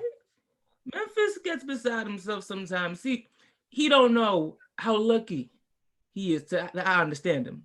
Without that understanding, it'd be a different thing. Hey, Memphis, you know Hambone didn't come today? You ain't seen him, have you? Nah, I ain't seen him. That's not like him to not show up. Rissa, get these dishes clean off the counter. Hey, Wolf, give me a dime on 968. I'm gonna keep playing till it come out. Gotta ask Memphis. Memphis, is it okay if I take Holloway's number? I mean, since this is a legitimate business and all. I said I didn't want you using my phone, Wolf. You can twist it all out of shape if you want. I can't have them running up agent rate in my place. I don't take no numbers out of here. Seems like you should be able to understand that. I understand it. What you want, Holloway? Give me a dime on 968. Box it for a nickel. Give me $1 on 478. You know, Sterling hit for $2 yesterday on that 781. He ain't gonna like it none, but they cut the number. they cut it in half. They ain't paying but half of it. I know what it was. It seemed like every nigga in Pittsburgh played 781. Ain't nobody gonna like it, but he ain't gonna like it especially. I started carrying my pistol today, but I say, nah, I might kill somebody. But most people understand that when they cut the numbers. But I don't know about Sterling. He got his own way of thinking and looking at things. Holloway, if you see him, would you try to explain it to him that ain't my fault? Because I will go to the pawn shop and get my pistol. So if you could explain that to him before I see him, I'd appreciate it. That would be helping the both of us. If I know him like I think I do, he's gonna want to know why everybody play his number instead of their own. Then he's gonna come to understand that he don't care how many people played it. The Alberts still owe him all his money. And since you work for the Alberts, if you don't get him his money, then you all in cahoots. And the Alberts are splitting it with you, and you're gonna buy a Cadillac next week with his money. Therefore, you gonna need your pistol. And if it go that way, West is gonna get a chance to bury one of you. If he go up there and mess with the Alberts, then West gonna have to bury him in a closed casket. Now, I'm 65 years old, and I got that way by staying out of people's business, so no. I ain't gonna tell him nothing. If he come up in here right now, I'd walk out. Come back tomorrow and ask Rissa to tell me what happened. Well, I ain't gonna pay him out of my pocket. Oh, the hell with that. You're right. I gotta go to the pawn shop and get my pistol. Hey, Rissa, I'll be back. If Sterling comes, tell him I was looking to see him. I don't know why I play the numbers. The Alberts want all the advantages. They got 600 to 1 odds, but that ain't enough for them. If 30 or 40 niggas get lucky enough to hit the numbers the same day, they don't even want them to enjoy their luck. They want to take that away from them. They don't say nothing about cutting the numbers when 6,000 niggas gets wrong. They've been cutting numbers for the past 100 years. That's just part of the game. You're supposed to understand when you play your money. If I was... What the hell is this doing up here? I don't want this in my place. I ain't putting no sanction or nothing like that. That's what the problem is now. All them niggas want to do is have a rally. Soon as they finish the one rally, they start planning for the next. They forgot what goes on in between. You rally to spur you into action. When it comes time for action, these niggas sit down and scratch their heads. They had that boy Begaboo. The police walked up and shot him in the head, and the same niggas went down there to see the mayor, raise all kinds of hell, trying to get the cop charged with murder. They raised hell for 3 weeks. After that, it was business as usual. The only thing anybody remember is the funeral. That's the Sterling boy bringing that stuff up in here. Something's wrong with that boy. That boy ain't right. If I was you, I'd stay away from him. He ain't gonna do nothing but end up right back down there in the penitentiary. You might be right. Now he done got him a gun. What are he gonna do with it? A nigga with a gun is bad news. You can't even use the word nigga and gun in the same sentence. You say the word gun in the same sentence with the word nigga and you are looking for trouble. The white man panicked. Unless you say the policeman shot the nigga with his gun. Then that'd be all right. Other than that, he panicked. He ain't nothing but guns for 500 years. Got the atomic bomb, everything. But you say the word nigga and gun in the same sentence and they'll try to arrest you, accuse you of sabotage, disturbing the peace, inciting the riot, plotting to overthrow the government, and anything else they could think of. You think I'm lying? You go down there and stand in front of the number 2 police station and say, the niggas is tired of mistreatment. They gonna get some guns and see if they don't arrest you. As young and crazy as that boy is, he need to care. How you doing, Memphis? Rissa, Wolf been in here? He just left. He said he'd be back. I was out there watching them bury Prophet Samuel. Harvey gave me a ride to the cemetery. Was you over there, Rissa? I was looking for you. Everybody running over there to see him because he dead. They didn't go see him when he was alive. He was right up there on Heron Avenue. They wasn't lining up there then. It'd be like that with everything. People don't care nothing about you till you did. Then they walk around and tell everybody how well they knew you, and that make them feel special for a day or two. You always have more followers when you dead than when you was living. That's what I'm saying. Prophet Samuel used to preach about hypocrites, and that's what half them people is. If you be a hypocrite, it don't count with God. He wants you all the time. That's what Prophet Samuel say. God can look into your heart and tell, but see, I knew Prophet Samuel when he was living. This certifies that Rissa Thomas is a member in good standing of the First African Congregational Kingdom, having duly paid all tithing. Signed, Prophet Samuel. I remember Prophet Samuel, but I ain't paid preachers or nothing like that no mind. Prophet Samuel wasn't no preacher. He was a prophet like they have in the Bible. God sent him to help the colored people get justice. The people ain't thinking about no justice when they line up there. They thinking about money, just like Prophet Samuel. That's all they thought about. Justice comes second. When God send you, he pay your way. God ain't paid Prophet Samuel's way. The people paid Prophet Samuel's way, hoping they could get a financial blessing. You running up there, giving him your little bit of change, what it get you? I wish I had 300-400 people bringing me money every week. That'd be all the financial blessing I need. That's because you don't believe in nothing. Whatever Prophet Samuel prophesied, it come true. Did he say anything about these being the last days? That's what I believe. I believe the world coming to an end. He said God was going to send a sign. That's all he said about that. Said you would see it, but only the wise men would know what it meant. I be looking at the moon. Seem like it's getting closer and closer. You ever notice that? You look up and see if it ain't getting closer. Maybe that's what he meant by a sign. You look next time when the moon be full and see if it ain't getting closer. You look and then go right back in your house. I don't go outside when it's a full moon. There'll be at least 3 or 4 people killed that night. I believe the world coming to an end. If it do be the end of the world, what you gonna do? You can't do nothing but go down with it. It's foolish to worry over something like that. Something you ain't got no control over. If these niggas spent half the time they spend worrying about stuff like that and more time trying to figure out how to get out the situation they in, they wouldn't have all the problems they in now. Soon as I find Wolf, I ain't gonna have no more problems. Hey, Rissa, if you see Wolf, tell him I'm looking for him. He knows what it's about. Rissa! What? Come here, woman. If you want your pay, you better get out here.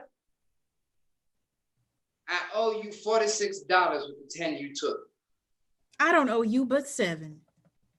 You ain't counting the $3 you got the other day to buy some hair grease. You ain't counting that. I told you I put the $3 back because they ain't had the kind I wanted. Well, write a note and say you put it back. How the hell am I supposed to know you put it back? Here, take this $49. I got some business to take care of.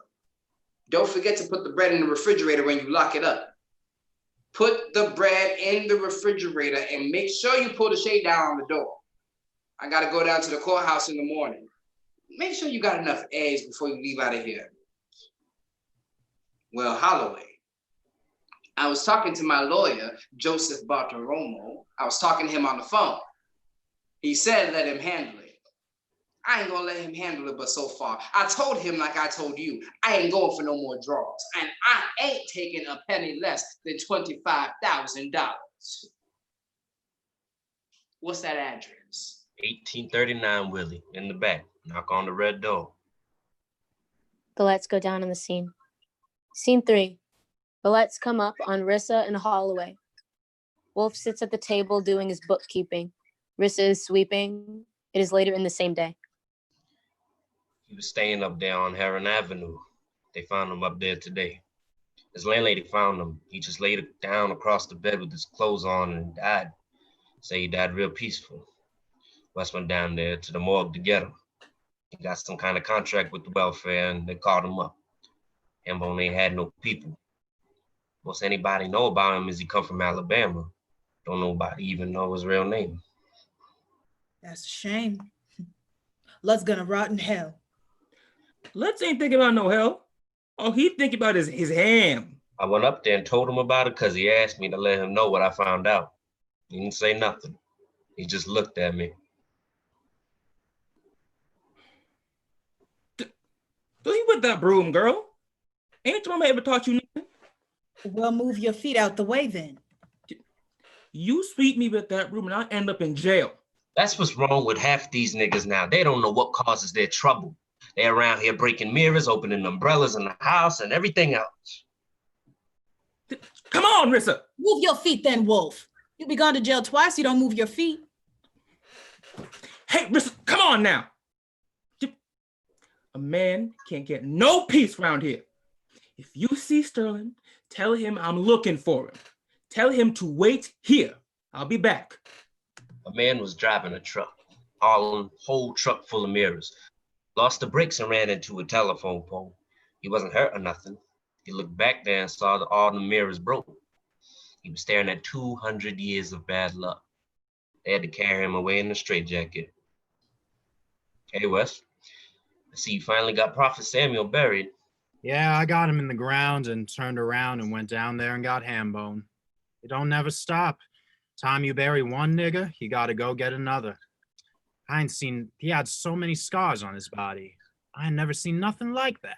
All on his back, his chest, his legs. I'm gonna lay him out tomorrow and bury him on Saturday. You ought to lay him in a nice casket. I hate to see people laid out in them welfare caskets. That's a poor man's casket. What you call a pauper's casket? He wouldn't look right laying in a bronze or silver casket. I hate to see him in a welfare casket. Like his life ain't meant nothing? How much for one of them other caskets? You talking about a $700 difference. The welfare don't pay but $350. That don't even cover laying him out. I'm laying him out for free. I'm gonna lay him out for 2 hours tomorrow and take him on out there and bury him. You talking about a bronze casket, you talking about $700 at least. Ain't you got some other caskets out there? I don't get them for free, woman. I call the company and order the casket, they send me the bill. We talking about a $700 difference. I wish I had $700 to give you. I'd lay him out in a gold casket. Now you're talking about a $1,700 difference. People don't understand. I got overhead. I got 7 cars I got to keep up. Got supplies I got to order. How much you think that embalming fluid costs? I got all kinds of bills. People owe me money and won't pay me. It ain't like all everybody think with Mr. West. I ain't said nothing about that. Well, you talking about why don't I lay him out in a different casket? That $350 barely cover my expenses. You can't put nobody in the ground for $350 no more. I bury him in a different casket, I'm out $700. I try to tell these niggas to keep up their insurance. Sterling, Wolf was looking for you. Nah, he ain't. I'm looking for him. Nigga owe me $1,200. Come on, let's go to Vegas. I got me a grub steak. I might get lucky. These niggas ain't got no money around here. Come on, take off that apron. How you doing, Mr. West? Fine. Say, Mr. West, you ever been to Vegas? You ought to let me take you to Vegas and teach you how to gamble. We can make us some money. I was gambling before you was born. Give me some sugar, Rissa. I ran 2 or 3 crap games, sold bootleg liquor, and ran numbers too. The only thing you get out of that is an early grave. I know. I seen it happening. I looked up one day, and so many people was dying from that fast life. I figured I could make me some money burying them and live a long life too. I figured I could make a living from it. I didn't know I was going to get rich. I found out life's hard, but ain't impossible. That's what I figured. I get my money from Wolf. Getting one of them white folks crap games, it'd be impossible to stop me.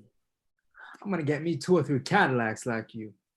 Get Rissa to be my woman, I'll be all right. That's all a man needs is a pocket full of money, a Cadillac, and a good woman. That's all he need on the surface. But I got sense enough to know it's there. But I know if you get the surface, it don't mean nothing unless you got the other. I know that, Mr. West. Sometimes I think I'll just take the woman part. And then sometimes that don't seem like it's enough. That's because you walking around here with a 10-gallon bucket. Somebody put a little cup full in and you get mad because it's empty. You can't go through life carrying a 10-gallon bucket. Get you a little cup. That's all you need. Get you a little cup and somebody put a little bit in and it's half full. That 10-gallon bucket ain't never gonna be full. Carry you a little cup through life and you'll never be disappointed. I'll tell you what my daddy told me. I was a young man just finding my way through life. I told him I wanted to find me a woman and go away and get me a ranch and raise horses like my granddaddy. I was still waiting around to find the woman. He told me to get the ranch first and the woman would come. And he was right. I ain't never got the ranch, but he was right. That's what I'm gonna do, Mr. West. You hear that, Rissa? Soon as I get my money, we going to Vegas, and I'm gonna get me enough money to buy us a ranch. You like horses? I ain't never seen one. I never seen a real horse. I wouldn't know how to act around one. But if that's what it takes to get a woman like you, I'm willing to do that. What's the matter? Don't you want to go to Vegas with me? Go on, Sterling. I don't feel like playing. Ain't you got no other kind of metal casket over there? What about one of them copper caskets? The government don't pay but $350, woman. I'm doing him a favor laying him out. How you expect me to meet my expenses? If I laid everybody out in a bronze casket at my expense, I'd be out of business. I ain't talking about everybody. I'm talking about Hambone. Insurance don't cost but $2 a month. I try to tell people that. Hambone dead? Rissa. Hambone dead? They found him this morning laying across his bed. That don't surprise me. Don't nothing surprise me no more. Hey, Wolf. This the man I want to see. I need my money. Me and Rissa getting married and Reverend Flowers want $50. The cake man want $50. The jewelry man want $200. Hey, Rissa, you want to invite Wolf? She said, yeah. We ain't set the date yet, but we let you know. Where's my money, nigga? You got my money. Look, Sterling, it ain't my fault, but they cut the number. They cut it in half, and they ain't paying but $600. Oh, I'm not Joe Louis. They cut the odds on Joe Louis all the time. That 781 was like a knockout punch. I knew it was gonna hit. I'm going up and tell the Albert that 781 don't hit like a 45. Mr. West, you don't bury white people, do you? That's all right. I ain't gonna kill nobody. I'll just put him in a wheelchair. And I'm gonna start with you if you don't give me my $1,200. I'm gonna tell you one more time, Sterling. I ain't had nothing to do with it. I know you mad. Everybody mad. They mad out in East Liberty. People in Beltuva. Everybody all up and down the avenue mad. I ain't had nothing to do with it. If it was up to me, I'd pay everybody what they do. This is a job to me. That little bit they pay me ain't worth all that. They call me, say, Wolf, the numbers get cut in half. I say, okay, that's the way it go. The best I can say is you lucky they didn't cut it 7 ways. Nah. What you telling me is me and Rissa got to postpone our getting married. I didn't say nothing about getting married. Don't be telling everybody that. Wolf, don't pay him no mind about that. What I mean? Rissa done changed her mind. I'm going up and see the Alberts. See if they change theirs. Give me my $600, nigga. I'm going up there and give it back to them. See old man Albert himself. Let him know an airplane can fall on his head. Don't do that, Sterling. Them people don't play.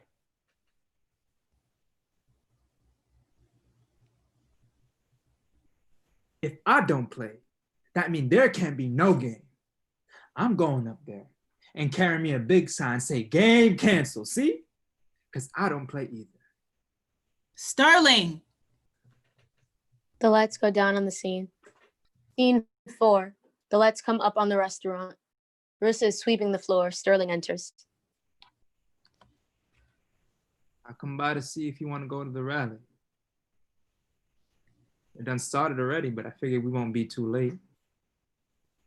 You left out of here talking about you was gonna see the Alberts. We didn't know if we was gonna see you again. I didn't know it mattered to nobody. I heard you calling me. What you calling after me for? I just didn't want to see you get killed. I went up there to see old man Albert. He's sitting up there with 4 or 5 bodyguards. They let me in to see him. I told him to give me back my $2. Said I was calling off the bet. He gave me the $2 and asked me for his $600 back. I told him no. Told him I was gonna keep that. That way I have something that belonged to him for a change. He just looked at me funny. Told me to leave the same way I'd come in. Told one of his bodyguards to show me the door. I left out there, was walking by Aunt Esther's. I saw the light on and I figured she might be up. So I stopped to see her. They led me into the hallway and then threw some curtains into this room. She was just sitting there. I talked to her a long while. Told her my whole life story. She real nice. Nobody ever talked to me like that. I cannot swim does not walk by the lakeside. It took me a while to figure out what she meant. Told me, make me better what you have. Make better what you have and you have the best. Put it in, then she wrote down something on a piece of paper, put it in a little envelope, told me to put it in my shoe and walk around on it for 3 days. I asked her how much I owed her. She told me, take $20 and throw it in the river. Say she get it. She had this look about her real calm and sweet like. I asked her how old she was. She said she was 349 years old. Holloway had it wrong. Figured anybody that old know what she talking about. I took $20 and carried it down there. Didn't even think about it. I just took and threw it in the river. I'm gonna wait them 3 days and see what happened. You ought to go up there and see her. She a real nice old lady. She said, yeah, you the one God sent when he told me he couldn't send no angel. Sterling, you crazy. I figure me and you get us a little nice old place. Ain't you tired of sleeping by yourself? I am. No, I'm just fine taking care of me. You ain't got to take care of you. Let me do that. I'll take care of you real good. Wake up, pretty mama. See what I got for you. I ain't got everything. Set your poor heart at ease. I got everything for you, woman. I got a list of things long as my right arm. No, that's all right. Woman, you everything a man need.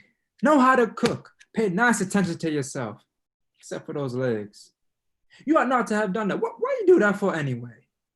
You wouldn't understand, Sterling. You'd be surprised. I got a good understanding. That's what Aunt Esther told me. She looked at me and said, I like to work with people like you because you got a good understanding. She said that before I could say anything to her. She looked at me and said that. Now, why can't you do that? What you looking at my legs for anyway? That's part of life, woman. You don't think I'm not gonna look at them? Even if you tried to make them ugly. So you wanted to have ugly legs. You got them? Now what? I done looked at your legs, your hips, your titties, and everything else. Now what? I don't care if you got scars on your legs. That's why I did it, to make them ugly. Well, you did a good job. You and God both. He made them pretty. You made them ugly. You both got what you wanted. Now, why can I not get what I want? That's what the problem is. I know that's a problem. I'm trying to solve it. You just want what everybody else wants. Rissa, you in the world, baby. You a woman in the world. You here like everybody else. You got to make the best of it. Quite naturally, when men see you with that big ass and them pretty legs, they're gonna try and take you into a bed somewhere. That's common sense. They'd be less than a man if they did. No sense in you getting upset about that. You ought to take it as a compliment.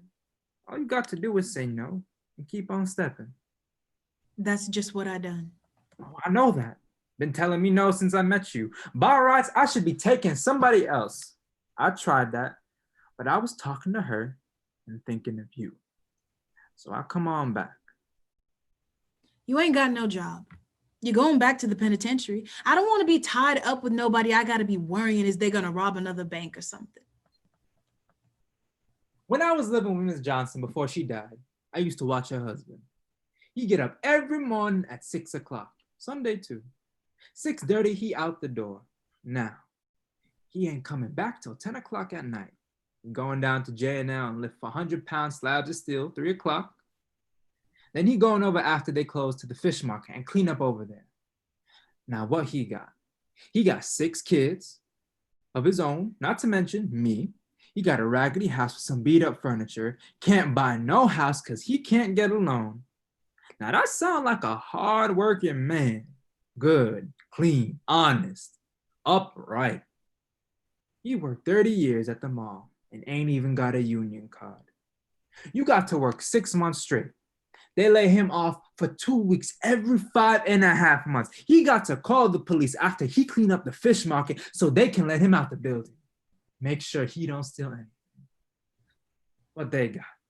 2 pound of catfish? There's got to be something else. I ain't sure I want to do all that. You got to do something. Okay. If you don't want to get married and have babies and all that, then can't we be cousins? Can we be kissing cousins? How's that? Go on, Sterling. Leave me alone now. Rissa, baby, What? I ain't never met no woman like you. I ain't met no man like you either. But that don't mean I'm gonna get tied up with you. You'll never have me sitting and worrying what you're gonna do next. Well, come on and go to the rally with me. I ain't going to no rally. You can just go on by yourself. When did that get fixed? Today? You want to dance? Yeah. How's that? Want to be kissing cousins? Ooh, goddamn, baby. Sterling. I know it's gonna be like this. You can be my first cousin. I want to be your only cousin. Oh, that too. Sterling kisses her as the lights go down. Scene 5. The lights come up on the restaurant. The menu board reads, "Funeral for Hambone, Saturday, 1 o'clock." Holloway sits in a phone booth. Rissa is cooking. Sterling stands looking out the window. That's all you got. You got love and you got death. Death will find you. It's up to you to find love. That's where most people fall down at. Death got room for everybody. Love pick and choose. Now, most people won't admit that. They'll tell you they love this one and the other one. Most don't even love their mother. You can see that by the way they treat her. But they'll tell you anything. But they got to know in their heart. I believe Wes loved his wife, and Bubba Boy loved his woman. Them's the only two people I can say found love. The rest of us play at it. That's because love cost. Love got a price to it. Everybody don't want to pay. They put it on credit. Time it come due, they got it on credit somewhere else. That's the way I see the world. That's what I done learned all these years. Look like Hong Kong out there. I didn't know there was that many niggas in Pittsburgh. If you drive, you swear didn't nobody have no home. They all out there on the street. The people out there looking for opportunity. Whatever's out there in the way of opportunity, sooner or later it's going to pass through. You can't find out what's out there sitting at home. Why ain't you home? Talking about the people. You just come in from out there. I got business to take care of.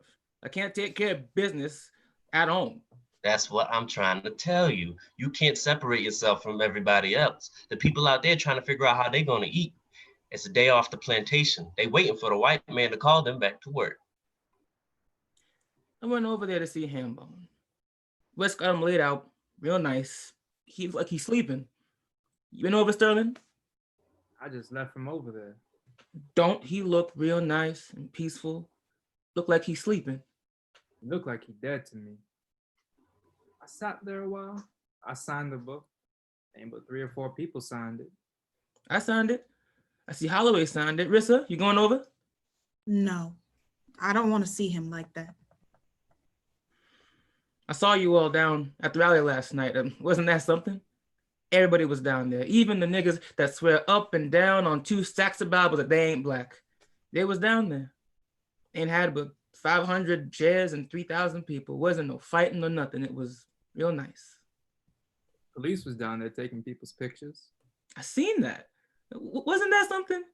They don't go out there where the white folks at and take their pictures. I smiled when they took mine. I was standing down there watching that drugstore. It's still smoking from the fire last night, and they ain't put it out yet. They must have had every fire truck in the whole world down there. Did you see that? It wasn't nothing but a little old drugstore. Had 10, 11 fire trucks and near about 100 police. Say it started in the back of the alley. A couple of them, seeing some of them black power niggas around there.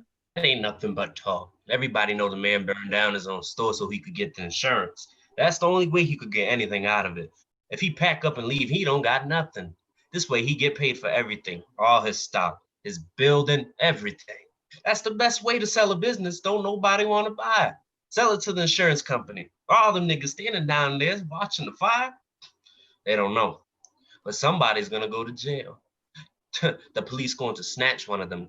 That way the insurance company pay quicker. Mine's gonna walk away with $200,000 and somebody going to jail for 3 years. See if I ain't right.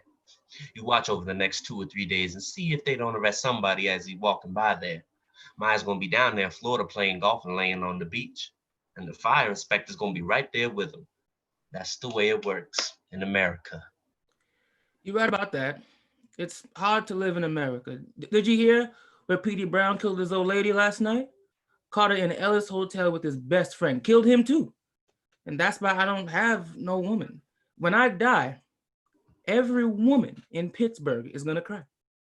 They ain't gonna know what to do with themselves. My woman come and told me she had another man. And I told her, all right, baby, but he can't hear and he can't see. He can't do like I do. You got to be able to put a whole lot of boxcars to keep up with me. I'm like Prophet Samuel. If a man can get him 7 women, if he can find 7 women want to be with him, let him have 7 and 1 or 2 more. 7 women want to lay down with one man. I mean, like, see, when you lay down with her, you trust in her with your life. You lay down, you got someone close. You know, you gotta close your eyes. It wouldn't be nothing for somebody to walk up and just slit your throat. And that's why you lock the door at night. You lock the door and it just be you and her. And that's a whole lot of trust there. If it had been me, I mean, I wouldn't give it up for nothing. Other than that, when I die, every woman in Pittsburgh gonna cry. Hey, Wes. Mr. West himself. How you doing, Holloway? Hey, Rissa, give me a cup of coffee. Memphis ain't come back yet? I hope he didn't go down there and act a fool to where they had to lock him up. The courthouse has been closed. Say, Mr. West, I just want to tell you, you did a good job on Hambone. I just want to tell you that. I got him laid out there for 2 hours tonight, just in case anybody want to see him. Then I'm going to take him on out there and bury him tomorrow. Lutz come by to see him after he closed his store. Lutz gonna rot in hell. Lutz gonna go to hell with a ham under each arm. You want some coffee, Sterling? Yeah, give me a cup. Let me get some sugar, Rissa. Things done quieted down over there now with Prophet Samuel gone. It took 7 hours to bury him. Hey, Wes, tell him. That wasn't nothing like patch neck bread. I ain't never seen nothing like that. The way them people carried on, it was sinful. I buried that boy Begaboo, but it wasn't nothing like that. There was just as many people, but they was respectful. Them niggas came to bury Patchneck Red act like it was a party. Here's your $20, Wolf. Hey, Rissa, hold this for me. What's that? That's my money. All $562 of it. Hold it for me. I'll be right back. Rissa, what's going on with you and Sterling? Something going on. Don't get me wrong now. I ain't said nothing wrong with it. You know me. I live and let live. I think it's nice. Wolf, ain't nobody paying you no mind. Now, Sterling's all right with me. He act kind of crazy sometimes, but he all right with me. I think it's nice. We don't care what mama don't allow. We go barrel house anyhow. Hey, Holloway. You know the brass rail down there by the courthouse? Man, they got a barmaid down there you can stand up right next to Marissa. She gonna wait on me till I come back. She down there now. I told her I'd be back. She get off at 7 o'clock. Yeah, I left the courthouse, stopped down there and got me a few drinks.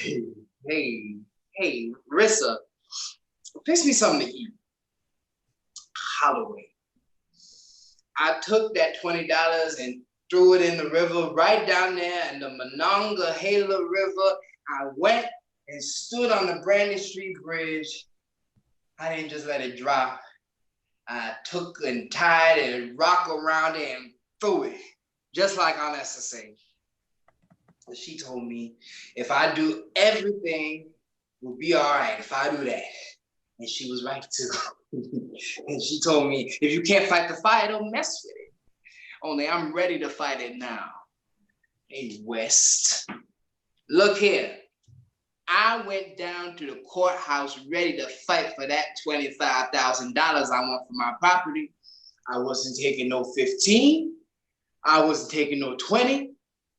I want 25,000. And they told me, well, Mr. Lee, we got a clause and the city is prepared to put into motion. That's the part I like. Prepared to put into motion the securing of your property at 1621 Wiley Avenue. They got the address right and everything. For the sum of $35,000. I like to fell over. The lawyer standing there, he know I'm mad and he ready to fight it. I told him, don't say a word, don't you open your mouth. $35,000. I started to go up and tell my wife. She up there at the house.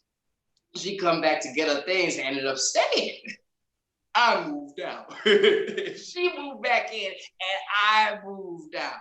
Told her I had something to do. And if she be there when I get back, if I get back, then we can sit down and talk.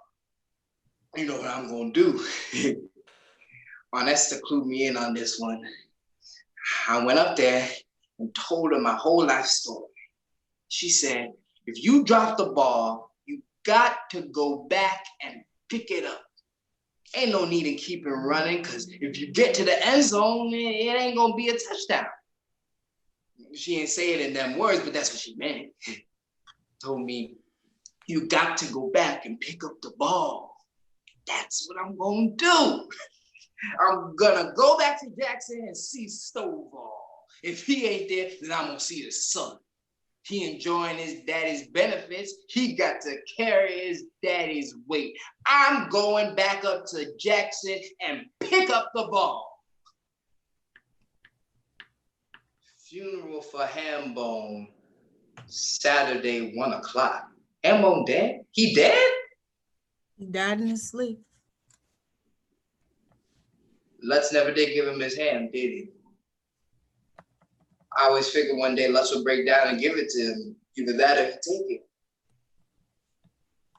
He gonna give me my hand. He gonna give me my hand. I want my hand. Rissa, take this $50 and get some flowers. Get him a big bunch. Put on there where it say who it's from, say it's from everybody. Everybody who ever dropped the ball and went to pick it back up. Rissa, where's my plate? I gotta eat something. I'm going on back there to the brass rail. Me and I forget her name. We gonna celebrate. You believe that, Holloway?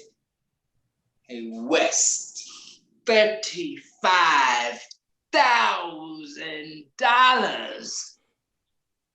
When I get back, if I get back from seeing Stovall, I'm gonna open me up a big restaurant right down there on Center Avenue.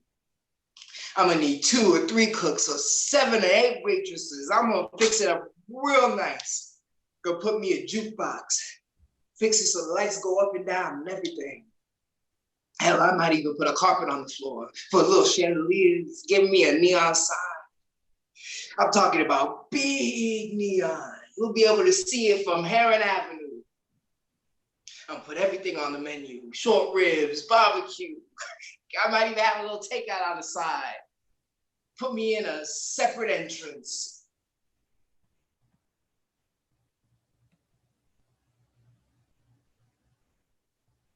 Say, Mr. West, Sir. that's for Hambone's casket. The lights go down to black. End of play.